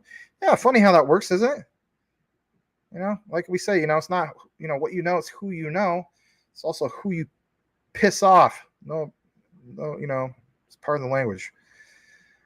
All right. School starts in August everywhere in the U.S. Nope. Certain states. And if you want to look more into that, I did. It has to do with the farming season. I'm seriously. I'm being real serious about this. Some people are like, I don't understand. Why does some place do that? And what sucks is it messes up people's schedules as far as vacations. Not so much on summer vacation, because like globally speaking, not globally speaking, but at least around the United States, like July, everybody has July off, but like, some kids are still in school in, I don't know, maybe the first or second week of June, like the beginning, and you have to wait towards the end of the week, and then you finally get, the rest of June, July, August, and you go back day after Labor Day in September. But anyway, and there's other things like that exist that when I was a kid, we didn't have. Fall break. Fall break? We never have fall break. I mean, come on. All right. Meridian is next month. It is. In regards to Stellar. Yeah, we'll have to see how that goes. You're interested in hearing about updates on Sorobot. Yeah. I try to get you guys that info, whether those videos do well in views or not. Some of them do well, some don't. My thing is, I'm gonna continue to cover Stellar. I'm gonna continue to cover Ripple's XRP, Quant, Jasmine, all this stuff. I mean, if it does well, it does well. It doesn't. It's just it's the way it is. So, another thing I've always noticed is, when things look bullish, our show shows that. When things look doom and gloom, it's just the way it is. It's not about that, though. It's about knowing what you have and staying the course, in my opinion. You're in Vegas, and you started this week. Oh, they started this week. Oh, okay. All right. Holding for the Whopper. I'm a Whopper. That was a while ago. Well, yeah. Max always bringing the good stuff. Well, thanks, guys. What else we got up in the comments? Managing power. Jasmine is ahead of its time. Web3 is the future, and the world of tomorrow will connect everything in our lives intelligently, intuitively. The flow of data will be enormous. And, I mean, I hit my goals for Jasmine, but I have new goals, and but I still think we still have a decent amount of time, maybe before the end of the year in regards to the accumulation phase. But I don't know. I'm kind of leaning towards maybe after that, where time is going to be really, really limited. I mean, you can still accumulate, but I mean, why accumulate at those price levels when you can accumulate at these price levels? You get where I'm going. T-Land says, I'm not understanding how another stablecoin helps Jasmine holders. Well, maybe I explained it a little bit later in that regard. All right. Because that was during the time of sharing that. Let's go Jasmine, AZ Marine Sniper. And if anything, T-Lens, I'm going to chop that up anyway. And you can see that part, that segment. So that segment would probably be on the 75 mark, 75% mark, 3/4 mark. There you go. All right. What else you guys got? Jasmine is ahead of its time. Those who position themselves first can benefit enormously from it and the preparation for Web3. Yeah. I couldn't be more excited for Jasmine, Bone, and QNT for the near future. Yeah, Quant Papa, man, he sent me a ton of information, some real juicy stuff in regards to QNT. If I don't have time to get into tonight, we'll get into tomorrow. So I don't know how long I'm going to go tonight, to be honest. I'm just, how it is, guys. When you're not feeling too well, your performance is not going to be well, unless you're Michael Jordan and you play with the flu. but I do not rate myself towards Michael Jordan because I'm not even a drop in the bucket compared to Michael Jordan, and nobody is. I don't even know why I'm referencing that. Anyway, GG, welcome, man. He's here to save the day. Shiba looking, it wants to pop next week. Should be good. Hope you feel better. Well, thanks, man. It's just been a tough couple days. All right, Antoine Zim. He's got a feeling buying those crypto gems in 2022, 2023 is like buying Apple, Microsoft, amazing stocks, Amazon stocks in the 90s and 2000s. If we can handle volatility, the upsides will make us wealthy. Yeah.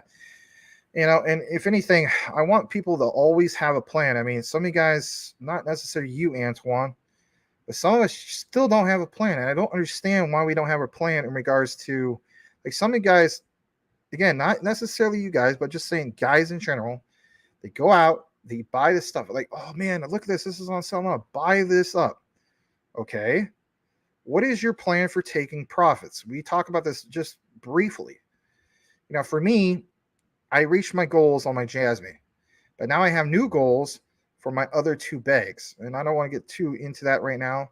But like, if I know, not believe, but I know that Jasmine is going to get to $1 sometime in 2025, probably maybe late 2025. I don't know. Maybe Boomer's, Boomer's right. Like, it's long before the end. Okay. There's different cryptos. They're going to pump at different dates. That's just a given. Not everything's got to pump all on the same date. That's not how it works. Different cryptos have different utilities, and that makes sense, right? It's the utility in motion. It's not going to be all on the same date. Maybe there's some on the same date. Don't get me wrong, but it's not going to be all of them. So my thing is this. I know that it's going to go to $1 some particular point in the near future.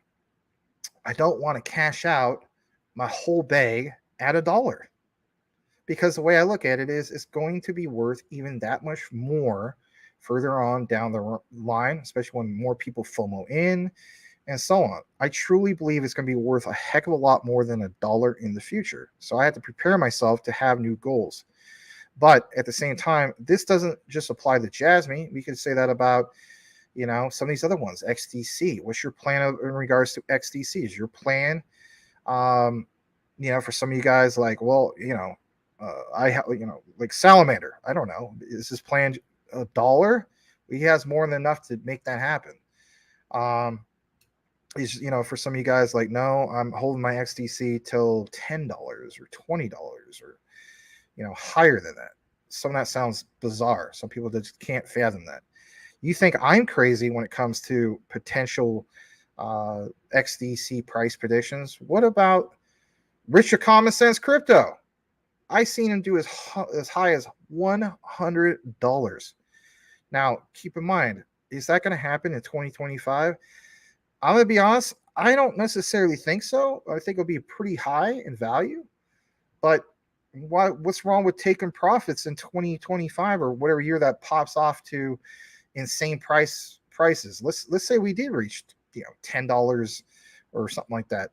Well, are we to be naive to say that we can't have bags of this for 2030? I mean, I know some guys, a lot of us don't want to talk about 2030. Everything is focused on 2024, especially 2025. And we talk about Jasmine KPI numbers of $17 of 2026.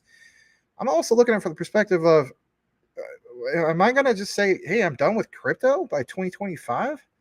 No, I'm still going to have a lot of these assets even to 2030.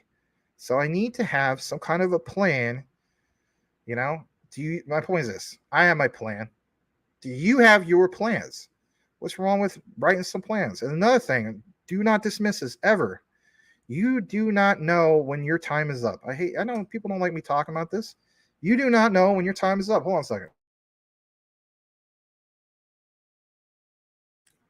I already got things in place. All right. If I die, my dad ain't gonna know what to do with crypto. All right. His time is limited, unfortunately. That's pretty much it as far as my family. I don't have a wife and kids and stuff like that. I was hoping, that would have been the case, but in the future that could happen. But if something was to happen today, I'm gonna invest all this money and nobody has access to it. So again, if Max kicks the bucket tonight, it goes to my best friend. Okay. And there's really things set up in which, okay, here's where the seed phrase is, and here's how to go about it, blah, blah, blah. Have you guys done your proper seed phrase? Have you informed your loved one? Because maybe you guys don't have the same situation as me, or maybe you do. Maybe you're that one guy or one lady. You're like, Max, I'm a single woman and I don't have a boyfriend. I don't have a husband. I'm not, I'm young, whatever the case be. I haven't thought about that yet. You should think about that. You can watch all these videos or live shows of me talking about all this stuff. Not just me, anybody. You owe it to yourself. If you're invested, and I think a lot of us are, right? We have life insurance policies. How many of us have life insurance policies, right? Just let's be honest about this. We have life insurance policies. We bought into that, but we don't have a policy. I shouldn't even call it a policy, but we don't have something in place for the oh crap moment of if you were to pass away, what would happen? Here's literally proof. This is proof, Dan Pena, that Bitcoin's going to zero. The hell it is. You know how many people, as we speak, they never went through the whole concept of writing something out with, instructions for non, blockchain DLT type people, on their non-crypto people. That is a tremendous amount of lost seed phrases. That's a tremendous amount of lost assets. What happens with that? I tell you what happens with that. It just stays there and nobody has access to it ever, period. So all this notion, BTC is going to zero. No, it is not going to zero ever, because of lost phrases or people just didn't take the time to write that stuff out. Write that stuff out. Stop putting it off. I'm just saying. I don't know. Maybe some people don't like me talking like this. They're like, you sound like my dad. You sound like my mom. You're trying to nag me to, make plans. I'm never going to die. I hope we all live. Don't get me wrong. But you know something? At some point, and I've seen it happen even with my own gaming group, shout out to DPG right up here, right? You're wondering what that stands for? Dog Pound Gaming. My gaming group has been around since January 23rd, 2002, right? So 21 years. We've lost a few people, okay? And some of them just disappeared, and we find out later why they disappeared. Apply that now, of course, to the whole concept of crypto. You get where I'm going with this. You just never know. All right.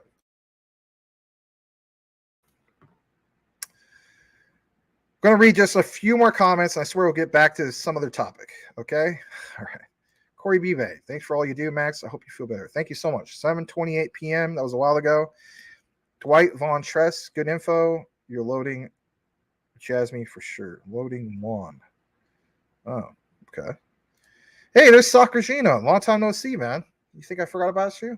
Sakurgino, grazie signore. He says, glad you're feeling better, brother. I had to drop in. This man is an educated giant. Soak in the knowledge and smash that like button. Man, you rock. You know that? Thank you so much, man. Again, I wasn't firing on all cylinders tonight, but thank you, Sakurgino. Appreciate you, man. Boom. You picked up $12 of algo and 10. There's nothing wrong with that. I mean, little here, little there. The whole point is, and Rich is right, common sense crypto. Just put in what you can afford to lose.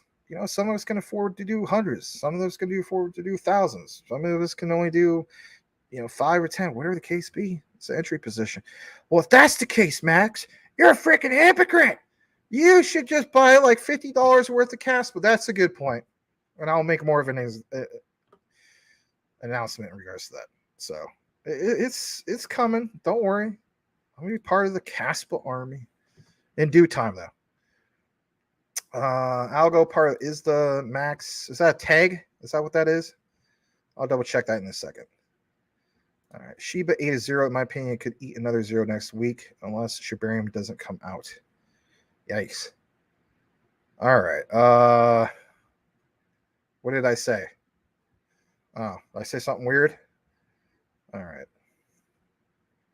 Amazon during the first few years drops 90% on the market. If you know what you hold, Yeah, somebody get with that, the guy with the puppy dog, the main fudder. You guys know what I'm talking about. He's the same guy because he always changes his avatar, or he changes his account. I forgot what his other name used to be. Same, he words everything the same. You can always tell like these guys have multiple accounts. It's like somebody tell that guy this. It just makes you wonder, like, is he just a kid? You know? Yeah, it's a perfect example. I mean, I should look at Jasmine kind of like Amazon, dropped 90%. In this case, Jasmine was 99%. It had a bad coin release, but it was covered before. It was not all of that was exactly their fault. Now, again, different market maker, different amount of coins or tokens, I should say, in the supply. All those are factors. What about the guys, the new guys, basically saying, Jasmine, oh my God, look at what's going on with this. They keep adding more to the supply. Hello, adding more to the supply. Hello, we're trying to get to 100% of that supply. Oh, they put in an extra 1%. Like, seriously? I don't know. Some people just do not get it. All right. Let me see where we're at. How about 2 more comments? I swear this will be it. Corey B. Max, your thoughts on Ethereum and Bitcoin during the next bull run? Do you see BTC hitting? Yes, I do see BTC hitting 100K at least. ETH, yeah. I think that's a given. And if anything, that's big for us as the holders of these altcoins. Yes, we will see. How should I say it? People get tired of me saying this, I think, for the most part. I mean, I would get tired of me saying this because I put myself in your guys' shoes. Because you go to other shows and some other person will say, oh, God, the utility run and all that, altcoins, they'll run. Okay. In reality, altcoins running, or, the utility-based cryptos that are altcoins, that is a utility run. So, yes, the altcoins will run, but there will still be some level of dominance. But will it be 81% of the overall crypto market of being BTC and Ethereum still dominating? And my answer is no. And I don't care if people don't want to agree with me anything about that. I could be wrong. I don't think I'm wrong on this one, though. I don't think I'm wrong on this at all. Why do you state that, Max? Why would you contradict yourself or whatever? Here's why. A true utility run will do what, guys? It's going to bring in trillions and trillions and trillions of dollars to the overall crypto market. Now, for some people are like, no, you don't know. You understand market cap, Max. You don't understand the basic concept of all these tokens and coins and so on. You know how long this conversation has been literally existed? I'll give you the source about this. Since the beginning of the concept of I guess you could say the big three. Who was the original big three? I'm just being technical here. BTC, Ethereum, which is now Ethereum Classic. You're going to get technical. Back then it wasn't called that.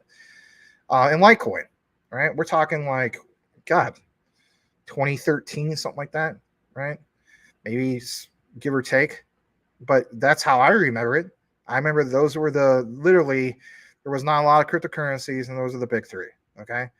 You know how long ago back then people said there's no way that this is going to be worth trillions, right? There's just no way. Because if you look at how many coins there are, and not just, BTC, don't get me wrong, there's more scarcity in that. But that conversation, that ship has sailed. Look what happened with that. And again, for some people are still like, Max, you're still full of crap. And it's okay. People tell me I'm full of crap all day long. I'm not going to get all butter about it. My key thing is this: supply and demand combined with institutional money will lead to what? A utility run. We never experienced a utility run, but the narrative has shifted. We do see the likes of BlackRock's and so on wanting to come into the thing, right? But again, things can't be volatile. Well, we're starting to get a little hint of that momentum, right? We talked, was it last Monday, about certain bills that are being passed through Congress, in regards to, was House Resolution 4755, give or take. I can't remember the exact one. You have cases where now we have not just the Republicans being pro, innovation with DLT and so on, reaching across party lines and so on. Well, they're on board now, a lot of those Democrats, because they have to be. Let's just be honest. It's in their best interest to be, because last I checked, next year is an election year. It's all politics. I hate to say that. I'm not trying to make things divisive, but it is all politics. You have to represent the best interests of the people that put you into office. So it is politics. They could give a crap about the actual use cases. 90% of those guys don't even know about property use cases. Warren Davidson, I could probably say, yeah, he probably understands it, right? Tom Emmer, a few others, right? We know that. But for the most part, the ones that are proponents saying, oh, yeah, they're on board now, they probably can't even tell you the difference of, between blockchain and, aren't even going to tell you the difference between blockchain and, the hash graph consensus, like a gossip protocol? No. They're just going to tell you whatever sounds good. At the end of the day, it's just politics. But is that going to create enough to get things finally going, things passed, going from a bill to an act, and then taking that act and then having it basically go into effect? We'll see. But in Japan, again, guys, I've been consistent on this. I said the reason why I'm betting on Jasmine, well, numerous reasons why I'm betting on Jasmine, is because look where they're at. Different narrative there. Fully embracing innovation, fully embracing, distributed ledger technologies and so on, to the goal of society 5.0. We don't have that here in the United States. A Ripple winning was big. Don't get me wrong. I'm not going to dismiss it, but it's still almost a night and day difference where we're at compared to that side of the world. All right, we're going to get back to the outline of what we have on some of this is the community-driven news, if you will. Shout out to Mr. Mike Cornwell, sideline reporter. Let's see if we pull this up. All right. Well, we also have one from Brian Riley 1 minute ago. So we got some sideline reporting in queue, basically. So we'll share the one from Mr. Cornwell first, and then we'll get into the one from new sideline reporter, Mr. Brian Riley. How about that? If you want to be a sideline reporter too of Crypto Talk Now, all you got to do is drop me a tag. You don't even have to drop me a super chat because it's just going to go to Larry anyway. I'm not going to get a single dime of those. Anyway. So my point is, just make sure you do a tag. You don't have to drop a super chat. All right. So let's go ahead and retweet this one as well. And here we go. All right. So look here. Let's start off with Mr. Mike Cornwell. And on this one, it is in regards to,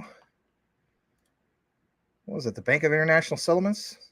Yeah, I think it was. This is what Quant Papa wanted me to share earlier too. So shout out to both of you guys. Quant Papa, Mike, Mike Cornwell, and so on. And let's just pull this up. All right. So Mike says, at DPG Maximus. And here it is. Let's pull this up. Ripple will be on the Bank of International Settlements Task Force August of 2023. Aren't we in August of 2023? Yes, we are in August of 2023. This is big, and it's made a big deal. Now, early this morning, Quant Papa sent out, he's like, nobody's report on this. Max jumped to it first. You'd be the first report. I'm like, dude, I can't. I'm just, there's no way I could do that right now. But nonetheless, it's not about that. The key thing is knowing the research and connecting the dots. So this is big. Cross-border payments, interoperability, and extension task force. Straight from the BIS Committee on Payments and Market Infrastructures, cross-border payments, interoperability. We talked about that. Look what the timestamp shows, July 31st. On this one, I'll blow this up a little bit more bigger for you can see it. And If anything, let me check the time real quick. Okay, I'm good on time. All right. So yeah, we went ahead and blew this up. And look at this, guys, for a second. We're always talking about Bank of International Settlements. Them and the Bank of England literally chose quant's overledger. But, the XRP army has always felt like there's a little bit of, I don't know, for whatever reason, tribalism, hostility. It shouldn't be that way, right? Like, I'm not going to, this is not a fraternity. This is not a rivalry, It's not like keeping up with the Joneses or anything. But anyway, nonetheless, on the 31st, this comes officially from them. And it states this right here. So key findings, right? You have some of the task force members. And it goes on to mention some of these key people, financial infrastructures, so on. Let me jump down to this. You have Swift that's mentioned here, Ripple, right? Renee Houston, Director of Payment Operations. Pretty big deal. Finality is there. Cross-border interbank payment systems of SIPs. But nonetheless, the point is Ripple. Let me jump back to this for a second. Sorry about that. I need to probably get rid of some of these tabs real quick. Got too many on my screen.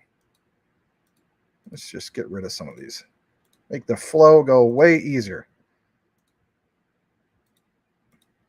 All right. Jump into the next part. I want to show you guys this. And this was August 9th, as in today. Let's pull this up for a second. The BIS, I might as well call it the BIS. Committee on Payments and Market Infrastructures has announced the membership of its Cross-Border Payments Interoperability Extension Task Force. For further details, look here. Obviously going to do that. I'll pull this up. And here it is. Sorry about that. I wanted to share some of this stuff with you guys earlier. So we're going to make the screen just a tad bit bigger. And you do see them at the G2, but the point is about this cross-border payments program, right? So it goes on to mention engagement and partnership between the public and private sector is key element of the G20 cross-border payments program. Improvements to payment systems and arrangements underlying cross-border payments require global coordination and cooperation and the commitment of a wider range of public authorities and private sector stakeholders. The CPMI is working to bring together the relevant stakeholders via joint working groups, workshops, consultations, and surveys to ensure both strategic and perspective and the required subject matter expertise is available, of course, to the program. So here's the thing, right? Earlier we were talking about, obviously, about Jasmine and so on. And, some of the people that they come together with and whatnot. My thing is this. I like the idea of this partnership, both for public and private sectors. It gives you an idea that they're going to get together and they're going to do just that, mention like the make arrangements basically for a global initiative or global effort to improve the current status quo. Why would they have, Swift there? Well, why wouldn't you have it there? I mean, if we're referencing like legacy systems and saying that the flip of the switch is not necessarily like here's the new monetary system, it's forced on you. And, we're cutting off cash. We're not cutting off cash for the same reason why there's multiple on-ramps.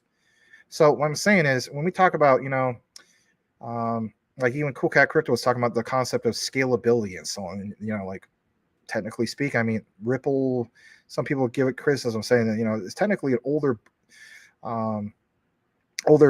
distributed ledger technology, what they have and so on. And even though it's older, is it scalable? Is 1500? Yeah, 1500 TPS. Is that really going to get the job done? Well, for the banking sectors, yes.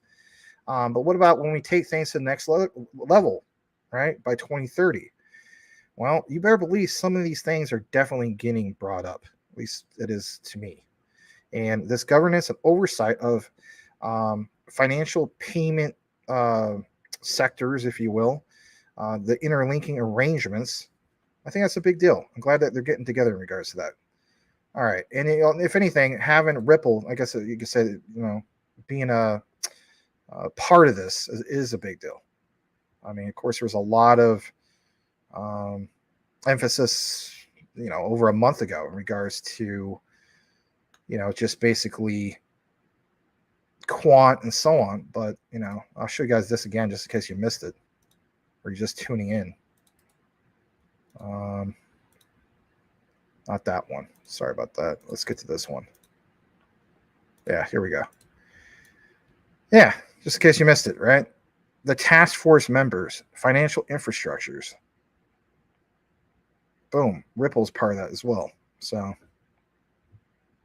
that is a big deal. And it's worth sharing. All right, I'm going to get into some other news. We're going to get into some what Brian Riley was sharing. So let's jump to it right quick. And I just had it on my screen not that long ago. Okay, yeah, here we go. Just a tad bit more in regards to Jasmy. And I'm kind of going back and forth, but this is your guys' chance to share, if you will. So Jasmy Voting Power says thrilled to announce their new partnership, which is decentralized content creation protocol. Sounds big, right? It's like it kind of also sounds like, again, another utility layer. Remember how we talked about XCAT, right? XCAT is, allows the tokenization for content creators. Well, is this something that rivals that? I would have to do a real true compare and contrast. But I like the idea. Through to announce their new partnership, which is a decentralized content creation protocol, aims to help creators, again, tokenize their content, build on Web3. So that's cool. Very, very cool. And it's called ATEM. Don't have a lot of the information, but right here, if you go to ATEM on crypto Twitter, it says it's a decentralized content creation protocol. They aim to help creators tokenize their content and build Web3 communities. I might have to look more into that. And if anything, on that one, I'll probably do it on my own. You better believe it. All right. So let's jump into the next part. And on this one, it's going to be back to Mr. Michael Cornwell. And let's just pull this up for a second. Let's go ahead and share, retweet this one. So this one's from CTN sideline reporter Michael Cornwell. Here it is. And oh yeah, this is the one you sent me earlier today. Sorry about that. This is big. Yeah, I remember this one. So I did get a chance to review a little bit of this. So if anything, maybe it'll sound a little bit better. All right. So this is from the Federal Reserve. It says Federal Reserve announces steering committees of new payments task forces. Again, this was originally on July 21st of 2015. But, one thing we always do, and we're not the only ones that do it, shout out to obviously Crypto Hulk. He references quite a few things from like 2017. But why do we do it? Why does he do it? Why does anybody do it? For the same reason why you should pay attention to history, right? You see what happens in the past, it gives you an idea what's going on in the present, or especially when it comes to some of these technologies. Who did they partner with? What was being built back then? Why should we reference it now? I'm gonna blow this up because the writing is not big enough. So it states back then that the Federal Reserve, all the way back in 2015, announced the members of the steering committees of both the Faster Payments Task Force and Secure Payments Task Force described in the strategy for improving the U.S. payment system. Then we not just talk about or share with you guys, for instance, some of those members, right? We even reference Ripple. But it goes on to mention representatives were elected by the membership to represent stakeholder categories within each task force. 3 appointments were made by the Federal Reserve Task Force chair to ensure that stakeholder perspectives were sufficiently represented. The steering committees will advise, or did advise, I should say, the Federal Reserve Task Force chair on meeting agendas and assist in prioritizing the various task force activities. The committees also assisted in establishing and recommended the scope of work groups, synthesizing task force perspectives and determining items in need of task force deliberation. Check out this quote. We are thrilled to have the commitment, expertise, and perspectives of these individuals to help us identify opportunities and advance the speed and security of U.S. payments, said Gordon Workema, I guess, Federal Reserve Payment Strategy Director. The task forces have chosen an outstanding team to help guide these efforts. What do we see? Literally, it's just reported today. That's not exactly the exact spot on same task force, but if anything, they expanded, improved on it. Some of the committee members that we showed you guys earlier.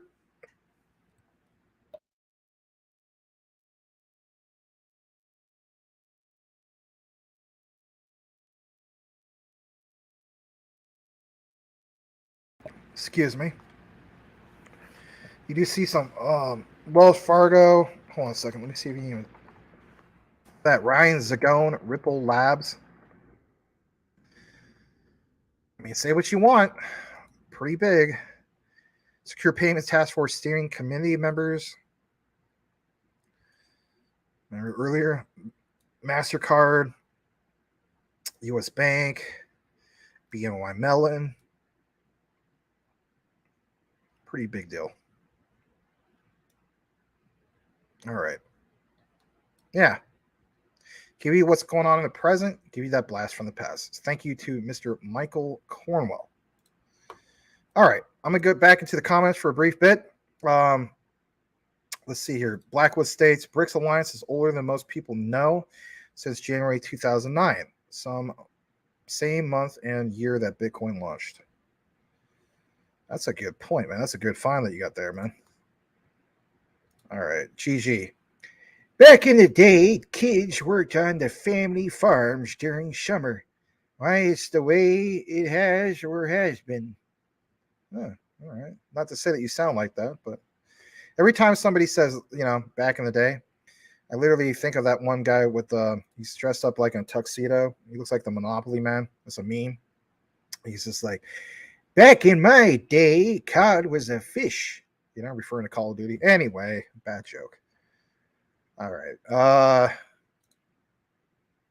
Nick, hold on. Let me see if I pronounce this right. Nick Curls 46, because the first 45 were taken. He says, hey, bro, thanks for your content. If you have 100 QNT, what would your exit plan be in the next bull run like? I don't have 100 QNT yet. That is my goal, though. What would be my exit plan be in the next bull run? Oh, man. Here's the thing, right? You will hear this from other content creators to never marry your crypto. Like I've always stated here, there's exceptions. For me, you got to do what you got to do for yourself. For me personally, there is ones I marry. QNT might be the one I marry. XRP, I might marry it. Stellar, possibly. I don't know. But I'm well diversified where I can do that with other cryptos. Like, I don't know if I marry my HBAR. I'm not marrying my Filecoin. You get what I'm saying with this? So for QNT, here's the thing. If I see this go just absolutely crazy, or when I see it go crazy, 1,000 QNT is not like, that's not, to me, that's not the life-changing money. For some people that hold maybe maybe got into QNT like back in 2017 or 2018 at like under $1. And so that's life-changing money for you. But 100 QNT at $1,000 a piece is not life-changing money for me. Life-changing QNT is literally at least 50,000 QNT or higher. And some people don't see it, and that's fine. We can agree to disagree about that. But my key thing is, like, even at some of these crazy price lows, and let's face it, a lot of people are going to take profits at 10,000 QNT, and I get that.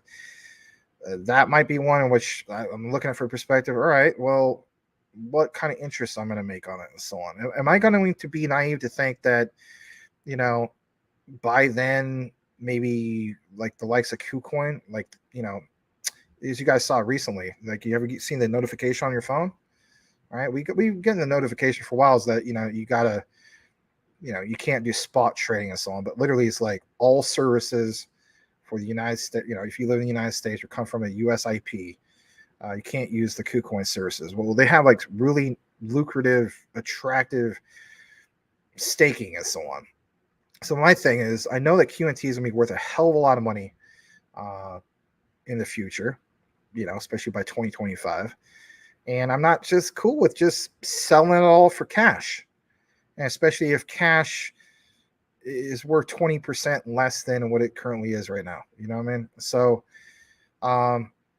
my exit plans is to have multiple bags, I guess you could say, of QNT, but there might not actually be a real true exit plan. Maybe if you don't like hearing that in regards to QNT, but that's just the way I look at it. And the same applies for my Ripples, XRP, Stellar, and so on. But exit plans for other ones, yeah, you better believe I had exit plans for other ones. But there's exceptions, and that's one of the exceptions. Don't do what I do. If you're cool with what I do, then okay, great. But have a plan for yourself, because the way I look at it is, we all do. None of them want to tell you guys is financial advice anyway. All right, River, but thank you so much. I do appreciate that you like our content. And I'm going to call you Nick from now on, okay? It'll be a lot easier for me to just call you that. River says he's in the hospital right now with his mom and will be here until at least Saturday. She's getting better, Max. Thanks for the prayers. You're very, very welcome. Dear God, please help River and his mother. I mean that, man. Amen, brother. Thank you. All right. Yeah, just the way they say that, man. This guy, the one guy, he's the same guy, the guy with the puppy dog. It's just like, I mentioned the utility. He's like, what utility? Scam. Okay, it has utility though, man. Like, just because you think it's a scam doesn't mean that. You get what I'm saying? Like, there could be very well cryptocurrencies out there that are real true scams, but like maybe some of them do have an actual utility. He's literally like, what utility? Scam. Anyway, whatever. And all those guys, I never get into a little argument with them, because that's what they want. They're hoping to get more followers. They want to get some kind of engagement. I will not like, and it's Twitter or X, whatever you want to call it. So, I mean, some people say, well, why don't you just click on a thing to ignore them? Okay, then I can't see what they're saying. Well, why don't you click on a thing to like ban them from that? It's just like, why would I want to do that? I just don't acknowledge that they're even there. I mean, I don't know. At the end of the day, why are they posting anything to begin with? Because they want attention. So if you just ignore them, don't post anything, don't even acknowledge them, I don't know. I mean, I know this is going to sound like a really messed up analogy. I hope I don't piss off anybody. All right. Can you imagine being a Jehovah's Witness? All right. You're going banging on a bunch of doors. And can you imagine every single door didn't answer you? Wouldn't you be kind of pissed off? Well, that's the way I look at fudders. You know what I mean? If we treated every fudder like a Jehovah's Witness that came to, that sounds bad. Some of you guys might be Jehovah's Witnesses, all right? I don't mean no disrespect, but you get what I'm saying. You know what I mean? It's just like, can you imagine going and banging on 10,000 doors, not one single guy interacted with you at all? Like, when you get a little frustrated, that is my policy when it comes to fudders. I will not acknowledge them other than a little bit on the show, but they don't watch the show. They don't. They just, if I type in $Jasmine and then put in a thread, then that triggers their little thing, and then they see it. That's all I'm saying. Anyway, River says, thanks guys, the best crew ever, and I mean it. Well, thanks, man. You too, man. Appreciate it. So that's about $1,000 for 1 million dinars. Ugh, I don't know what that is. I mean, I know what dinars are, but I'm not going to do the math on that, my friend. All right, GF Burke. One day I will hand my kids a whole KAS coin. They will be a whole coiner. There you go. All right. Gigi, oh, Max, you're so nice to give me your C phrases. Awesome to call me your best friend. Yeah, you would like that, wouldn't you? Anyway. Don't get me wrong. There's some people, you guys know who you are. It's not a pissing contest, But you at the same time, I mean, yeah, you would be I'll just leave it at this. You'd be more than good, okay? You'd be more than pleased. I'll just leave it at that. All right. I'll be your toad. I knew this was gonna come out of the woodwork. All right. Boom. All right. Like Max, I will put the boomer in the F and sooner for Max in mass. As Mike Cornwell will say. He says, I'm not Maximus, I'm Maximass. Jeez. I put the Max in Maximass. Where the hell that's supposed to mean? You know what I mean? Like, what the heck? You're trying to compare me to, Biggie Smalls or something, get more butt than ashtray, more, more ass than a toilet seat, more tail than a donkey stable, or more tail than a snake, or I don't know.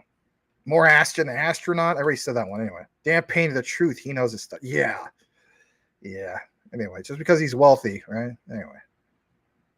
All right. River. Need me some Jasmine. Still filling my other bags to fill one though. It's next in line. So here's the thing. All right. I notice I say a lot of weird, some of you guys remind me of all the things I say a lot. So apparently I say, and with that said, and on top of that, and then there's the other one was said, where was recently said. I don't know. I guess I say a lot of weird things, but I said to myself, I can't do KuCoin no more. And I like KuCoin because it's really easy. It's organized, and I was like, well, I can't buy it and then on that platform no more. And I like the low fees, right? It was easy. So I'm like, is crypto.com going to be it? And, crypto.com is easy, but what's the consistent complaint about crypto.com? You're going to be paying a lot more. They charge a lot more. But on the other side, I'm looking at like, well, they charge more, but that means it'll be worth a little bit more. I don't know. It's a catch-22. Corey Bibe, not if, but when BlackRock's Bitcoin ETF gets to the okay from the SEC, maybe we see 100% push forward.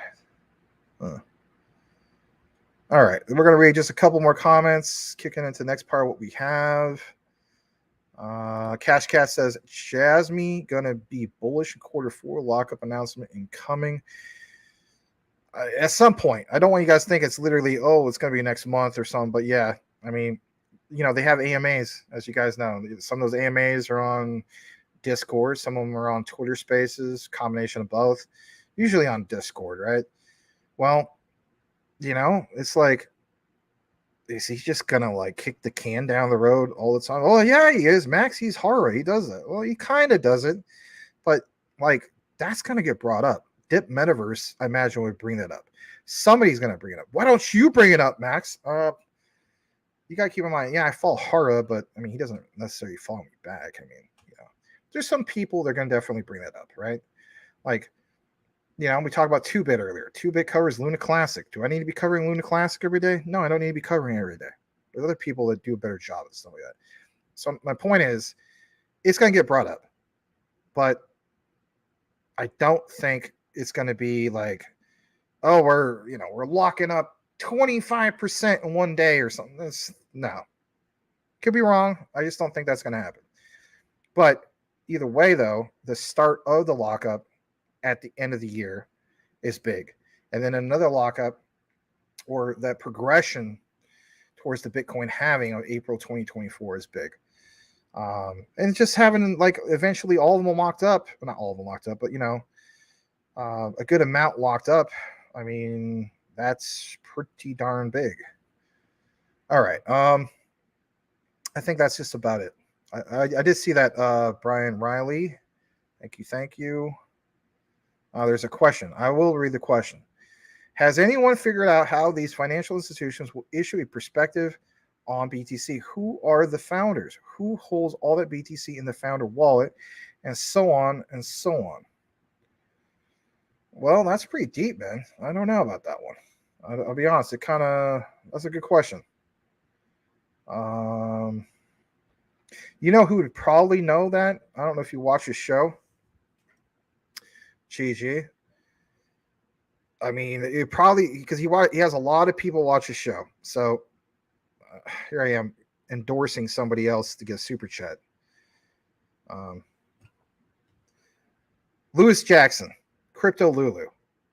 If you see a show of his and you're wanting to do this, I'm pretty sure if you dropped him a super chat and you asked that question, I'm pretty sure he'd give you a good answer in that regard and back it up. Now, I could be wrong, and maybe you just donated $5 or $10 super chat for no reason. You said I'll just look into it. But that guy's super smart, and that might have been something that got brought up. But as far as me knowing the answer to that, I don't know. That's pretty deep, though, man. That's a good question. All right. I think Cass is your wife. Cass is your wife changing, wealth. There you go. All right. I also want to welcome Thayer Ham.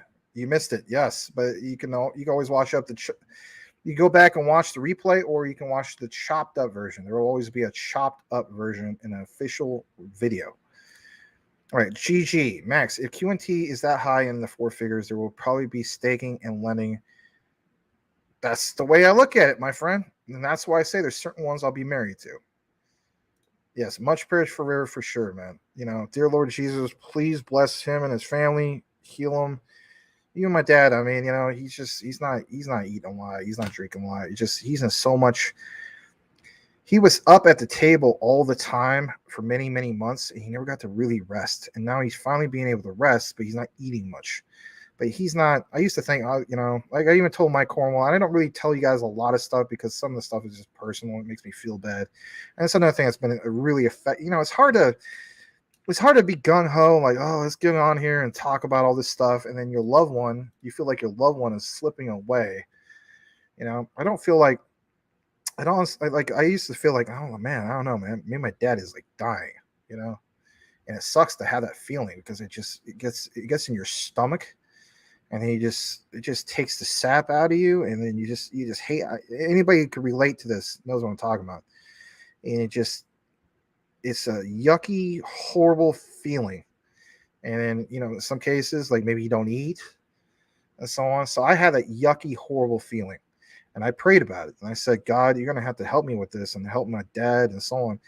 I don't have that yucky, horrible feeling anymore. I just feel as though like he wasn't able to properly rest for the longest time. And like even me with my injury on my ankle, it's still not 100%. But when I do rest, it's like, you get that feeling because you're trying to repair, or your body's trying to repair the area of your body. You just don't necessarily want to get up and like do a bunch of stuff. You know what I mean? Just being real with stuff. So I'm like looking at it from like, I'm 42. He is literally, almost 89 within the next few, less than a month. So he has fallen numerous times. He's all banged up. He's still trying to get over cellulitis again. And he's hurt his back and his legs, and he's just sore all over. And my thing is this, like, he doesn't come across as a person that is on the cusp of dying tomorrow. That when he first came back, man, I was very, very worried for him. So he's not doing well, but at least it's an improvement from like, man, I don't know, man. Like, was my dad going to pass away? So guys, count your blessings. There's an old hymn. Because count your blessings, count them one by one, count your many blessings, see what God has done. I'm a firm believer of that. I always count my blessings. And thoughts and prayers to River, Blackwood, all you guys. I haven't met you guys, in person. I care about you guys. You guys are here. Shoot, man, you guys are here. There are a lot of places in which I can't say I spend time with friends I know, even though I saw my friend the other day. I'll spend, day in and day out with personal friends. So you guys, I don't just say this to sound like, oh, you're just saying this because you're trying to get more viewers. So, no, I'm not. Are you kidding me? There's only 39 people right here. But we have a consistent group of people. We're a community. And, I don't dismiss it. I don't dismiss it at all. And my hope and prayer is that, I get to continue on with this platform. But, things could change in the future. You never know. But I've always been grateful for what we have here at CTN, and it always puts a smile on my face, especially when I see somebody who appreciated the recorded content and they come over here and they obviously see that we're a community. We're not just, I don't know, man. You know how it is. You go to like other shows and so on. There's nothing wrong with those shows. Like, I think 2Bit's got a great show. That guy's got the greatest intro. You can tell him I said this. I told him this. Because I doubt he's still watching. He should be in bed at this point. But 2Bit's got the best intro. Like, some people say, well, Max, you have great recorded intros. And, I agree with you on that. But as far as like an intro for a live show, like, man, he gets you pumped up and so on. But my point is this, right? Like, he has community. We have a community. There's a lot of communities. But like, you guys are consistent, and it's awesome, because like, some of you guys, for instance, you reach out to other people on crypto Twitter, whatever the heck you use, and you message each other, you share things. That's what it's about. And if you're brand new to our show and you want to be a CTN sideline reporter, it's real easy. All you got to do is you got to follow me over here at DPG Maximus. And if you're consistently retweeting and you're sharing the show, then eventually I will, of course, give you a follow back. If you're just the type of guy, you're not doing jack to squat. Well, sorry to say, I can't just follow everybody back. I used to do that. And then, oh my God, I had to like kind of clean up my my Twitter. But long story short, I do pray for you guys. And I really mean that. I don't just say that just to say that. I'm not that type of guy. All right. Speaking of praying for somebody, Elon Musk, okay. BTC didn't need banks, and neither does XRP. Think brains, the people currency. There you go.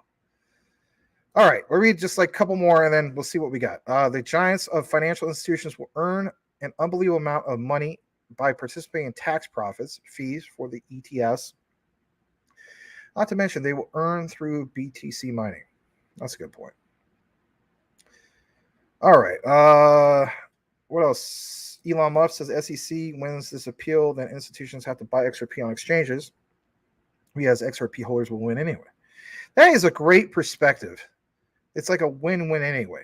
It's a win-win anyway, but still, my thing is this. Okay, so that's a win-win either way as far as like us holding XRP. It's still a loss though as far as innovation. Taking all these innovative ideas and technologies offshore. That's what I don't like. I think we could agree on that. Calvin, nice work, Max. Not the best tonight. I got to admit, I was not firing on all cylinders. It's just, how it goes. I mean, if you go to work, right? And if you go to work sick, you're just like, I don't know, you can probably perform, but you're not doing all that great. You're there. But I tried. It was not my best show today. I do appreciate it. Thank you, Calvin.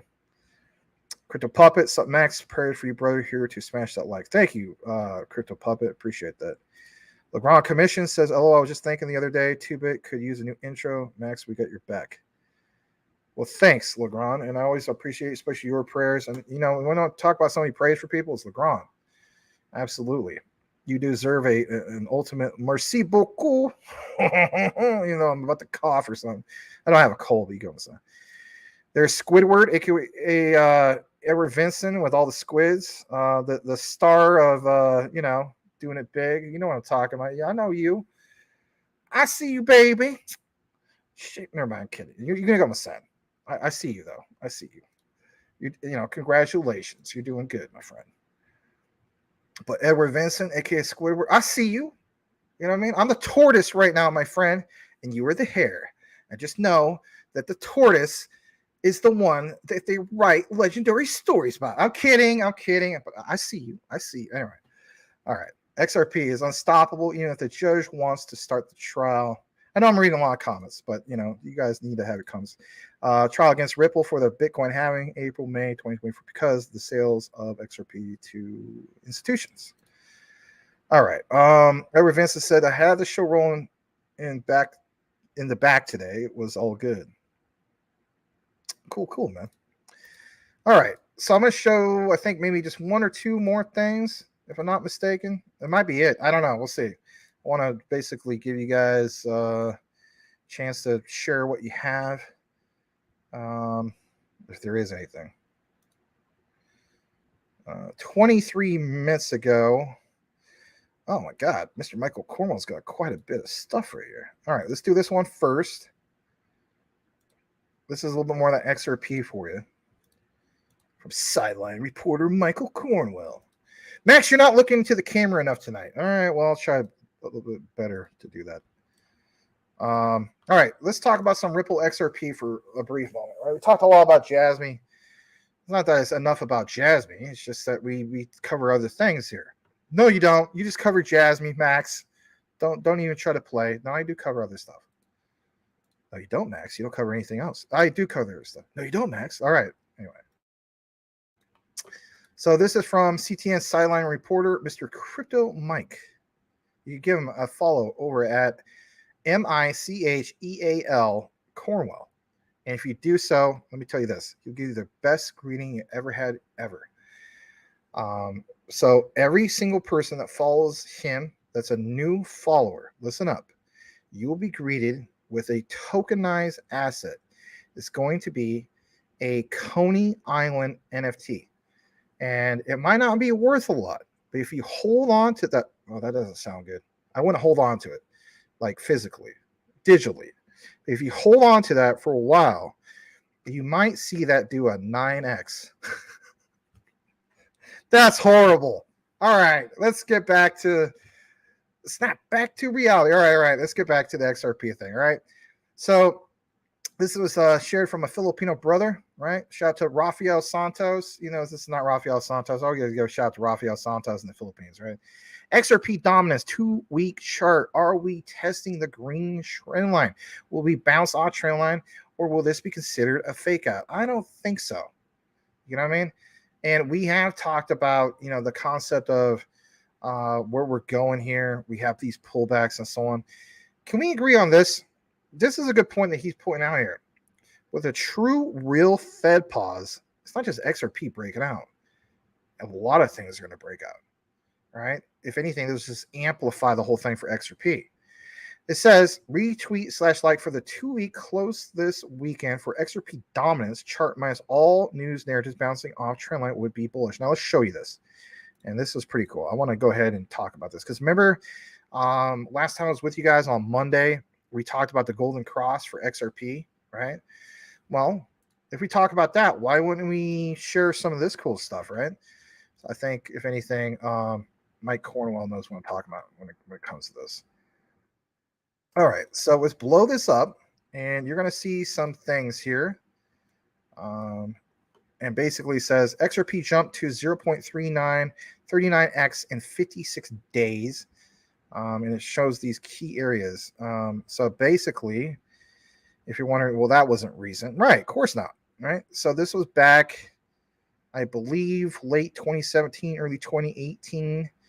And then back in 2018, XRP jumped to 3.31, which was a 17x in 28 days. See, I was pointing out there. I think you guys, yeah, you can see it. All right. And then also 2018, XRP crashed 50% to 0.19. 50% crash took 203 days. My God. Let's go further up on this. And then the next one to really point out is that 5.5-year trend line. Okay. Hold on a second. And then look. Do you not see what's going on here? I mean, we don't have to be the most TNA type of guy. I mean, Edward Vincent is pretty good about this stuff.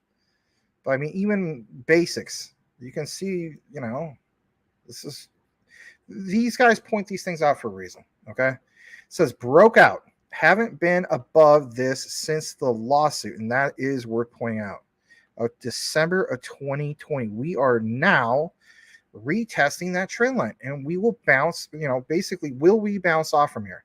Well, I think there's a combination of certain factors in that regard, but I don't think XRP crashes to 50 cents. Some people were saying like it could very well. I mean, it's going to take something big, like maybe, I don't know, if we don't get true Fed pause and stuff like that, like a lot of fear in the market. Right now, we're at the neutral part on that fear and greed index. If we were able to tip the scale and go the other way, then yeah, but I'll tell you this much. I would probably get a hell of a lot more XRP. That's what I would be doing. I'm obviously putting a lot of emphasis for me personally on XDC. I don't know if I remember sharing that with you guys either last Monday or even before that. For me, I have to put some focus on XDC. It has proven itself. March 20th, last time around, July 20th, right? With the electronics trades documents bill becoming an act. And let's face it, I mean, September 20th, I think that's also going to be big. I need to load up on my XDC. I need to hit my goals on my XDC. I have not hit my goals. I think this is it for me to hit my goals at these price levels. And then on top of that, I'm finally going to be a guy who gets a bag of XSwap, right? XSP. I might finally also get GBEX. I don't know, kind of on the cusp of that. But if I had to pick one, I'm going to go with XSP, just being honest. But anyway, yeah, this is worth noting, right? What do you guys think is going to happen in regards to this? Let's just buy the rumor. I don't think so, because you know what? This is literally, if this was December, which we're not in, but that's not that far away. I mean, what are we from that? I don't know, like not even 4 months, less than 4 months. So basically less than 4 months since we've seen something like this. I'm glad somebody, points this out. That's bullish as all hell. But anyway, let's jump back to a little bit more of what we have, because it's not just that. Oh, yes, it is, Max. You're just going based off of sideline reporting. Well, so what? This is what I love about our sideline reporters. All right, let's get into the next one from the one and only Mr. Michael Cornwell. We have another one. Let me go ahead and like this and retweet this. I really appreciate it, because when I'm not feeling good, then they have a chance to like take a, oh, Max, you should have WrestleMania through the whole thing, my friend. You said you were only going to go like maybe 2 hours. Here is 2.5 hours. You're not feeling well, and you're going extended. What the heck, man? What the blood clot? Well, yeah, CTN Silent Reports like Mike Cornwell, and welcome to Brian Riley and so on. It helps take off that, give me a little bit of a breather, right? So you guys, doing a little bit of the heavy lifting tonight. Thank you so much. Let's jump into the next one that we have, especially if you enjoy that Ripple XRP coverage. Let's share this with you. This comes from the one and only Chad Steingraber. Chad Steingraber. Yes, he's a professional game designer, artist, self-taught biologist, and Taylor Swift gift poster. Hello, guten Tag, the Liechtenstein Exchange. Where am I going with this? I don't know. Shout out to Magic Power. Digital currencies, one bridge between them all of them. Comes from the Wall Street Journal. Oh, no. All right, I want to state this. If it comes from the Wall Street Journal has a little tiff with some of my settings. So let me see if I can even pull this up. They're going to make me pay. You're not subscribed to the Wall Street Journal? Well, no, I'm not subscribed to your Wall Street Journal. Yeah. Well, so much for that. No, I'm kidding. I could try to pull up another source. So let me see about pulling this up. Opinion: stablecoins can keep the dollar the world's reserve currency. So I'll just do a Google search on that. Pull up a different outlet. Stable coins can keep the dollar the world's reserve currency.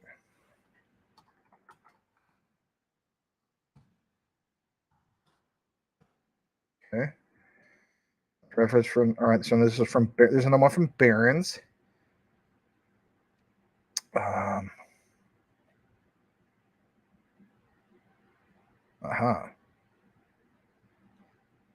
There's one from Cointelegraph. I'm going to go with this other one because Barons don't like me anymore either. Here we go. Yeah, here we go. So this is basically the same thing from Wall Street Journal, just from a different outlet. I see what you do, Max. You are cheap. No, I'm not cheap. It's just I'm also subscribed to too many different outlets to begin with. You got to keep in mind, I do have ones I actually pay for.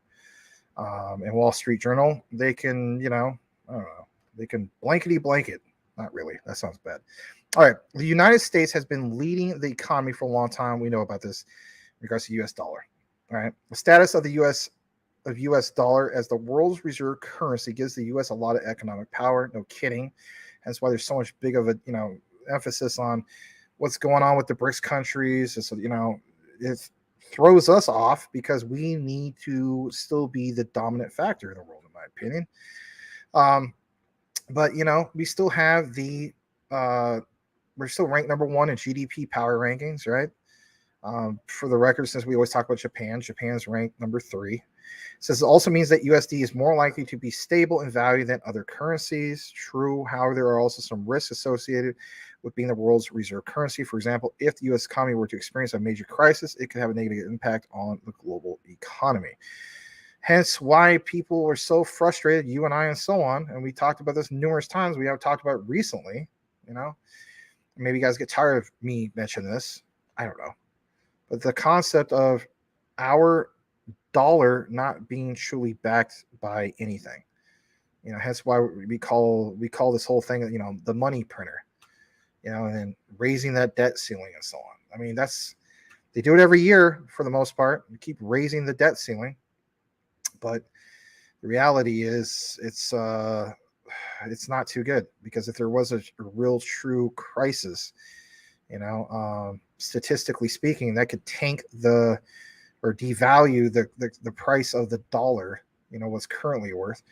You can have it tank down to only being worth, like 20% less of what it currently is. I mean, last I checked, if I go to pay for something, and like normally speaking, it's supposed to be $1 plus tax, and then now this dollar is technically like the equivalent of 80 cents. That's going to be a hell of a problem, right? All right. Many crypto enthusiasts have called for governments around the world to develop stablecoins backed on their own fiat currencies. I mean, if anything, I know sometimes you guys get tired of talking about stablecoins. We talk about the Jasmine segment. But understand, even though it sounds boring, it is important to understand. Stablecoins backed by their own fiat currencies to introduce new use cases for their currencies and challenge the dominance of the US dollar. Now, shout out to T. Lens. Remember that part? You're like, I don't understand the concept of this whole thing on stablecoins. That was the Jasmine segment, my friend. But look at this.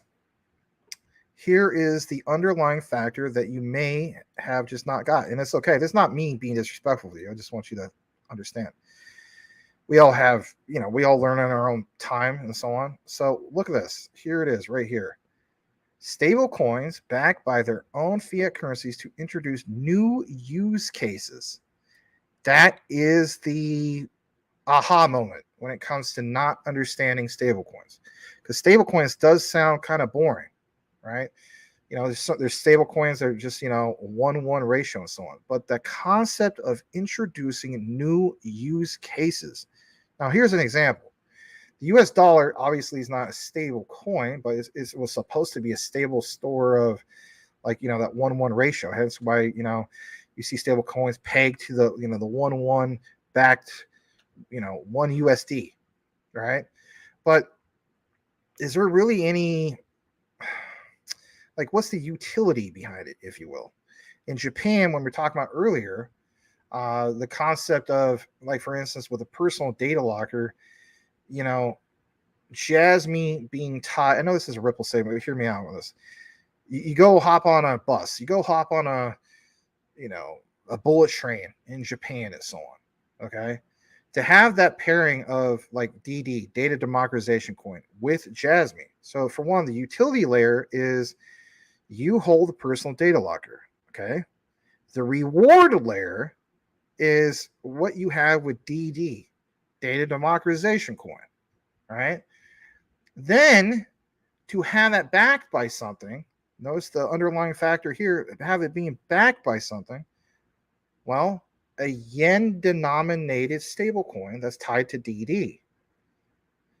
Then on top of that, get rewarded for making that transaction and contributing to what? Society, right? To the Japanese society 5 point, what do you want to call it, right? For the future. Okay, what about here in the United States? Different situation. If we don't have nothing backed by anything, then what the hell, what do we have? How are we contributing to society if we don't have it backed by anything? That's a problem, right? And that's where we get a lot of the criticisms. So it says to introduce new use cases for their currencies and challenge the dominance of the US dollar. However, that question remains at large. Can an official USD-backed stablecoin preserve fiat currency status as the global reserve currency? Well, this is, of course, and I don't want to get into this. This is going to be a huge rabbit hole to go down to. This is where things are really mixed, because then you do have, I don't know, some people say it's misinformation, and I don't want to spread any misinformation. But we have seen perfect examples of, you'll see the Black Rocks, like Larry Fink, go on national television, whether it's on Fox Business or CNBC, and talk about, well, Bitcoin will be backed by gold. And as we know, it's just like, how is that really backed by gold? If anything, something would be backed by gold would be like, Ripple's XRP. And so it makes people think, well, is it backed by gold because he doesn't literally mean gold, right? Or is it because they consider Bitcoin as being digital gold? Digital gold and actually backed by real precious metals is two totally different things, is it not? All right, look at this real quick. Pros and cons of USD being a global reserve currency. Well, obviously, we know the pros and cons. I'm not getting into that. Currencies that might challenge USD's position as a global reserve currency. I want to get into this actually just for a brief moment, and then we'll get to the BRICS part. So Japanese yen. So Japan has one of the largest and most stable economies in the world, true. The yen, because we're talking about a yen-denominated stablecoin earlier, the yen is actively traded in the foreign exchange market and held as a reserve currency by several central banks. However, Japan's demographic challenges and persistent deflation have impacted the yen's growth as a global reserve currency. Recently, the government decided to reduce the taxation on digital assets and uplift the ban on the usage of stablecoins in the region. There are also plans of a CBDC to promote the usage of JPY. The key thing is this right here. Incentives for businesses to use the digital asset will make an economy thrive. Why? Utility in motion.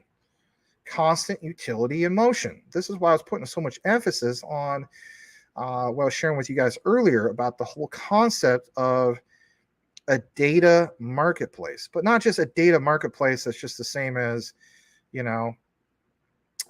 Amazon and so on, a unique data marketplace. As we know, if you get on the ground floor on anything and you create something that's disruptive, that is huge. That's that's just gargantuan. I can't come up with the right word for it right now. That's why I think, if you just tuned in during that time and saw that, or you're going to watch the chopped up version, I thought it's really a big deal. I mean, for Jasmine to get a data marketplace. All right, back to what we're talking about here. All right. The key thing again is utility in motion with certain tools that benefit societies, not necessarily society 5.0 because of Japan, but even here in the United States. All right. Again, our problem is not having anything to back the asset. What is the asset that we're talking about? Well, cash, right? The US dollar not being backed by anything. It used to be backed by something before 1971, before Nixon took us off of that. And I don't want to get into that about, Nixon's so bad he took us off of it. Hey, there is reasons why he had to take us off of it. Okay. Just like, back when FDR originally had to temporarily do it. And I don't want, that's just a whole long rabbit hole to go down. But the other part I want to show you guys here is on the top part one more time, because they do have a little glossary here. BRICS. Let's talk about BRICS for a second, because you guys were talking about, I don't know if it was Corey Bebe was talking about BRICS. Somebody was talking about BRICS. So give me a second. BRICS moving to reduce dollar dominance. Hold on, let me see. I gotta go pick up this kid tonight in half an hour, so I'm not gonna be able to. If you want me to do WrestleMania, it's gonna be WrestleMania. BRICS is moving to reduce dollar dominance, of course. I mean, come on, that was given a long time ago. Important to note that BRICS nations in India, China, Russia, Brazil, and South Africa have decided to challenge the dominance of the US dollar. True. While China and Russia have led the de-dollarization initiatives because of the rivalry with the US, India, Brazil, and South Africa are contributing out of their own interests. Now, before we even dive more into this, I want to state this. For people that are always like, oh my God, the United States is just losing it. I get where you're coming from, but you got to keep in mind, even as the BRICS countries are threatening U.S. dominance as far as GDP power rankings, they only threaten it as a conglomerate group of these countries. Okay? That is something that's worth pointing out. They come close to it as a collective group of the BRICS countries. However, check this out. If you want to look at it from the perspective of the G7, which we should look at it from that perspective, they don't even come close. So while there's a lot of fear with the whole narrative of the BRICS countries and so on, I just want people who are new to this understand there's a big difference between that threat and the conglomerate group of G7 countries. We still dominate as far as G7, and we still on the tipping scale as far as just, the United States having that GDP power ranking. Now, as far as the whole concepts of other things like GDP per capita, recent reports show that I think it's Luxembourg ranks number 1, which I was shocked. Ireland, how about the Irish? They absolutely killing it, right? Number 2 in regards to GDP power rankings per capita, right? I thought Japan was way up there. They're not in that regard. They're ranked number 3 as far as GDP power rankings, but not per capita. All right, forget that for now. Look at this. Putin confirmed that the minilateral member states were working on developing a new global reserve currency to challenge the position of the US dollar and as the global reserve currency. Russia has been the victim of sanctions imposed by the US and the European Union after initiating a war in the Ukraine. Now, I don't have the answers to all this stuff, but I will state this. I truly believe that there absolutely has to be some cooler heads, but smaller heads that will prevail. As the saying has always been, whether you've been following like the Cuban Missile Crisis back in history class many years ago and so on, or even old enough to, I don't know, be a kid that remembers something like that. You'd be really freaking old at this point. And that basically is, yes, cooler heads did prevail. We didn't go to World War III and so on. But at the same time, it's not just about cooler heads, it's smarter heads prevailing. And at the same time, when you saw, and here's a good example, remember the whole thing of Project Hamilton? Some people were really, really like going after the concept of the United States and saying to themselves, United States, like, what are we doing? Like, you don't see or hear anything.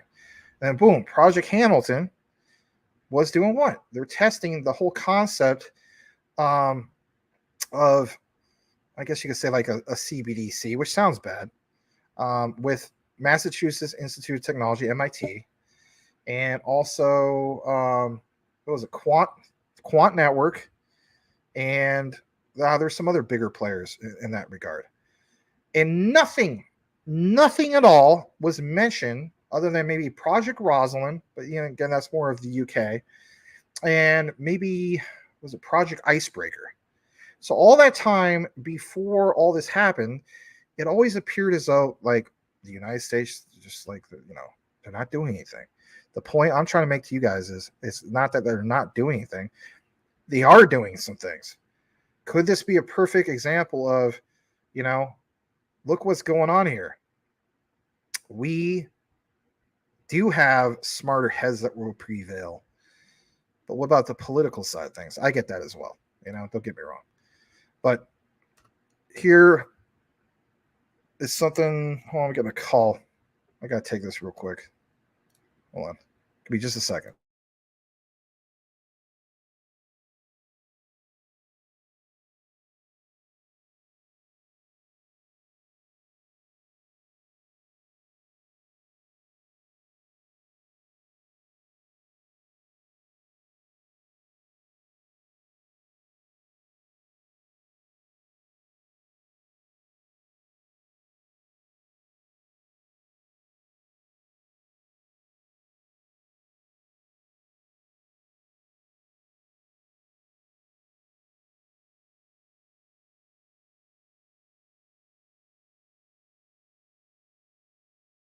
All right, I'm gonna wrap this up here in a bit. I'm so sorry. I guess this kid got off work a little bit earlier. And he wants to. It's hot outside, so he's still inside, but he's gonna need a red.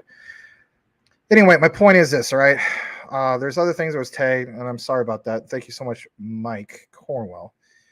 But you can go into this, and I'll link it to you guys right now in the comments if you want to take a look into this. If you want to continue, some of you guys do that, some of you guys don't. It's okay. It's all worth pointing out. And if anything, I want to show you this part because it's about Russia. And I think this is something that I will mention because it's on the minds of everybody. Because, I mean, at the end of the day, it's some people say, they're not our enemy or something. Well, you can sure as the hell fool me. Okay. I think, they've been the enemy of a lot of, shout out to General Patton back in the day. He's just like, we should go there and kick their ass right now. Why not? We're going to have to do it eventually. Say what you want. Patton was probably right about that. But to each his own, right? It's not about kicking, whose butt and so on. I want to see peace just as much as anybody. But this is a problem. Russia to debut a stablecoin. Now, this would be a game changer. Look at this. Recently, it was confirmed that the Central Bank of Iran and Russia's central bank will work together to create a gold-backed stablecoin. Now, remember like I was talking about earlier, the concept of the United States and so on? Like, if we don't have anything backed and we don't have cooler heads that will prevail or smarter people behind the scenes to let decision makers get with the picture, we're going to have some real problems. Now, my hope and prayer is that is what's going to happen. Now, some of you guys feel as though we need a change in administration. Hey, we can all agree to disagree or whatever the case be. I'm not trying to make things divisive. I'm not exactly the biggest fan of the guy that's currently in office, but I respect to some people. I get where you're coming from. I don't want to make this politics and religion could be very divisive. But look at this. The plan is to develop a token of the Persian Gulf region to be used as a payment in global trade. The proposed stablecoin will operate in an Astrakhan special economic zone where Russia began to accept Iranian cargo shipments. My God. In addition, Russia is planning to debut a national digital currency, the digital ruble, in this year, 2023. The digital ruble will be a central bank digital currency, my God, which is digital version of fiat. We know about that. The digital ruble is being developed as part of Russia's efforts to modernize its financial system and reduce its reliance on the US dollar. Isn't that the whole concept of what Bitcoin was originally meant to be for? So is this where they're going with? When they state, they as in the big institutions, you get what I'm saying? Backed by gold. What gold are they literally referring to? Like actual physical gold? I mean, some people say, well, Max, this has already been clarified. I understand that, but my thing is Ripple will be backed by actual gold. BTC to be backed by actual gold? I don't know. Teach his own. The digital ruble will be used for both domestic and international payments. Does that level the playing field? Could very well be. Are there cryptocurrencies threatening the U.S.'s dollar's dominance? Yeah, you could get more into this. Hold on real quick because I do got to get going. This part real quick. Where is this? Oh, yeah, it is this part. Competition for global payments. Cryptocurrencies offer decentralized and borderless payment system that can bypass traditional financial intermediaries. If cryptocurrency gain widespread adoption and prove to be efficient, cost-effective, and secure, I think it has proven that, for international transactions, they could compete with traditional payment systems, including those denominated in USD. This could potentially reduce the demand for USD in cross-border transactions. So again, what is the, it talks about like the substitution, the solution. What is the solution?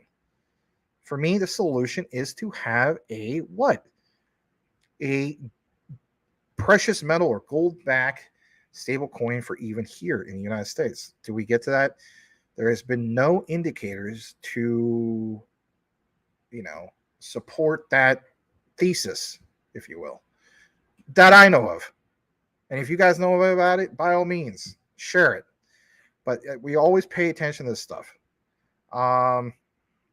Where is this last part? I wanted to show you, and then I got to get going. I got to get going into this. Oh, I'm sorry. USD-backed stablecoins to preserve US. Yeah, this is not necessarily like, oh, hey, here's the solution, like what I was talking about.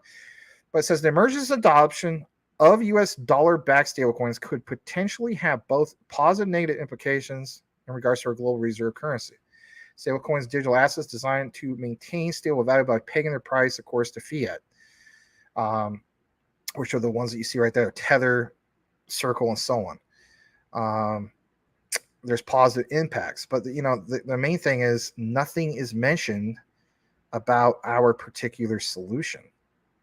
It talks about the competitors, talks about this conclusion, but how do we have this right here? Where is it?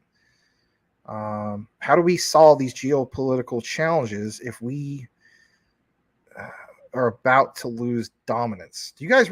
That's in conclusion of this. Do you really feel as though we're going to lose our dominance, or do you feel as though that there is smarter, cooler heads in the background that are fully aware of this and saying to themselves, we build in the background? Because you know how we talk about cryptocurrencies, like whether it's Jasmine or XRP. How about XDC, especially XDC? Let me stop sharing this. Especially XDC. I think XDC is a perfect example of building in a bear market, especially 2022, and then look where they're at now, right? Like just because you don't hear of things all the time, or even quant, that's a good example too. You heard things that were speculative, building in the background, and look like how that turned out. I should say our government, but is there certain people who are going to contribute to solving this problem, and for we can continue to solidify our dominance, or are we completely, as my friend would say, beyond all recognition? I don't know, man. You're one of those guys, and you're like, man, it's snafu, Max. It's the system. It's all FUBAR. We'll see. But my hope, my prayer is that, man, we can get something going on with this. Because if we do get something going on with this, then that's going to help. But I don't know. We're going to have some kind of solution. This thing's going to have to be more, as the saying goes, decentralized and so on. Any hint of centralization, as in like a true CBDC, is obviously not going to work. You have certain states that are banning it, Texas, Florida, and so on. Anyway, we could talk about this all day. Important is the application of XRP that will explode the price, says Magic Power. GG, that Ripple lawsuit is just another delay tactic from Ripple. Just his thoughts. Judge and SEC are all on the same team. Free XRP, but not for big banks. The thing people don't talk much about concerning XRP is the interoperability, which he feels is the greatest use case. That's a good point.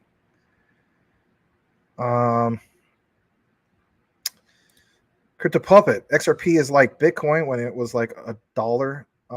We are early. Yeah, we are very early. Here's a guy who was more earlier than all of us. Salmo Flood. Shout out to you, man. All right. I'm not going to get into that right now because I will extend this and I got to leave in exactly 2 minutes. All right. Crypto Puppet. Yes, Max. XRP. Corey Bibe. Says the Three Kings. Max has been telling us for a long time about these coins: QNT, XRP, XLM, XTC, XR, LCA. Yeah, and then some. but I can't take all the credit. There's some of you guys like Mike Cornwell, some of you other guys and so on, you know, Cool Cat Crypto, Selmo Flood, Max, you got 2-bit on the research and knowledge base, hands down. Yeah, but you know what, man? Here's the thing. I mean about that, man. I like that guy. He's a good guy. He keeps you guys informed too. We all have our talents, man. There's probably some things I do that I could do better. You know what I mean? Like I probably do, you know, read a lot too much verbatim. Is one of the criticisms I gotten. I seen it in comments on recorded videos. But yeah, I mean 2-bit's a good guy. I mean, he brings a whole element to, you know. How about this? He does a hell of a lot better job covering Luna Classic than I could. I'll be honest about that. But thank you though, Samo. Appreciate it. Boom. All right. Let's see here. Not bored. Thought they were abandoning Jasmine for the stable coin. Nah, they're not abandoning Jasmine at all, but I hear you, son. All right. You guys got a lot of good info. I can't get into it all. Welcome to Whale 2013.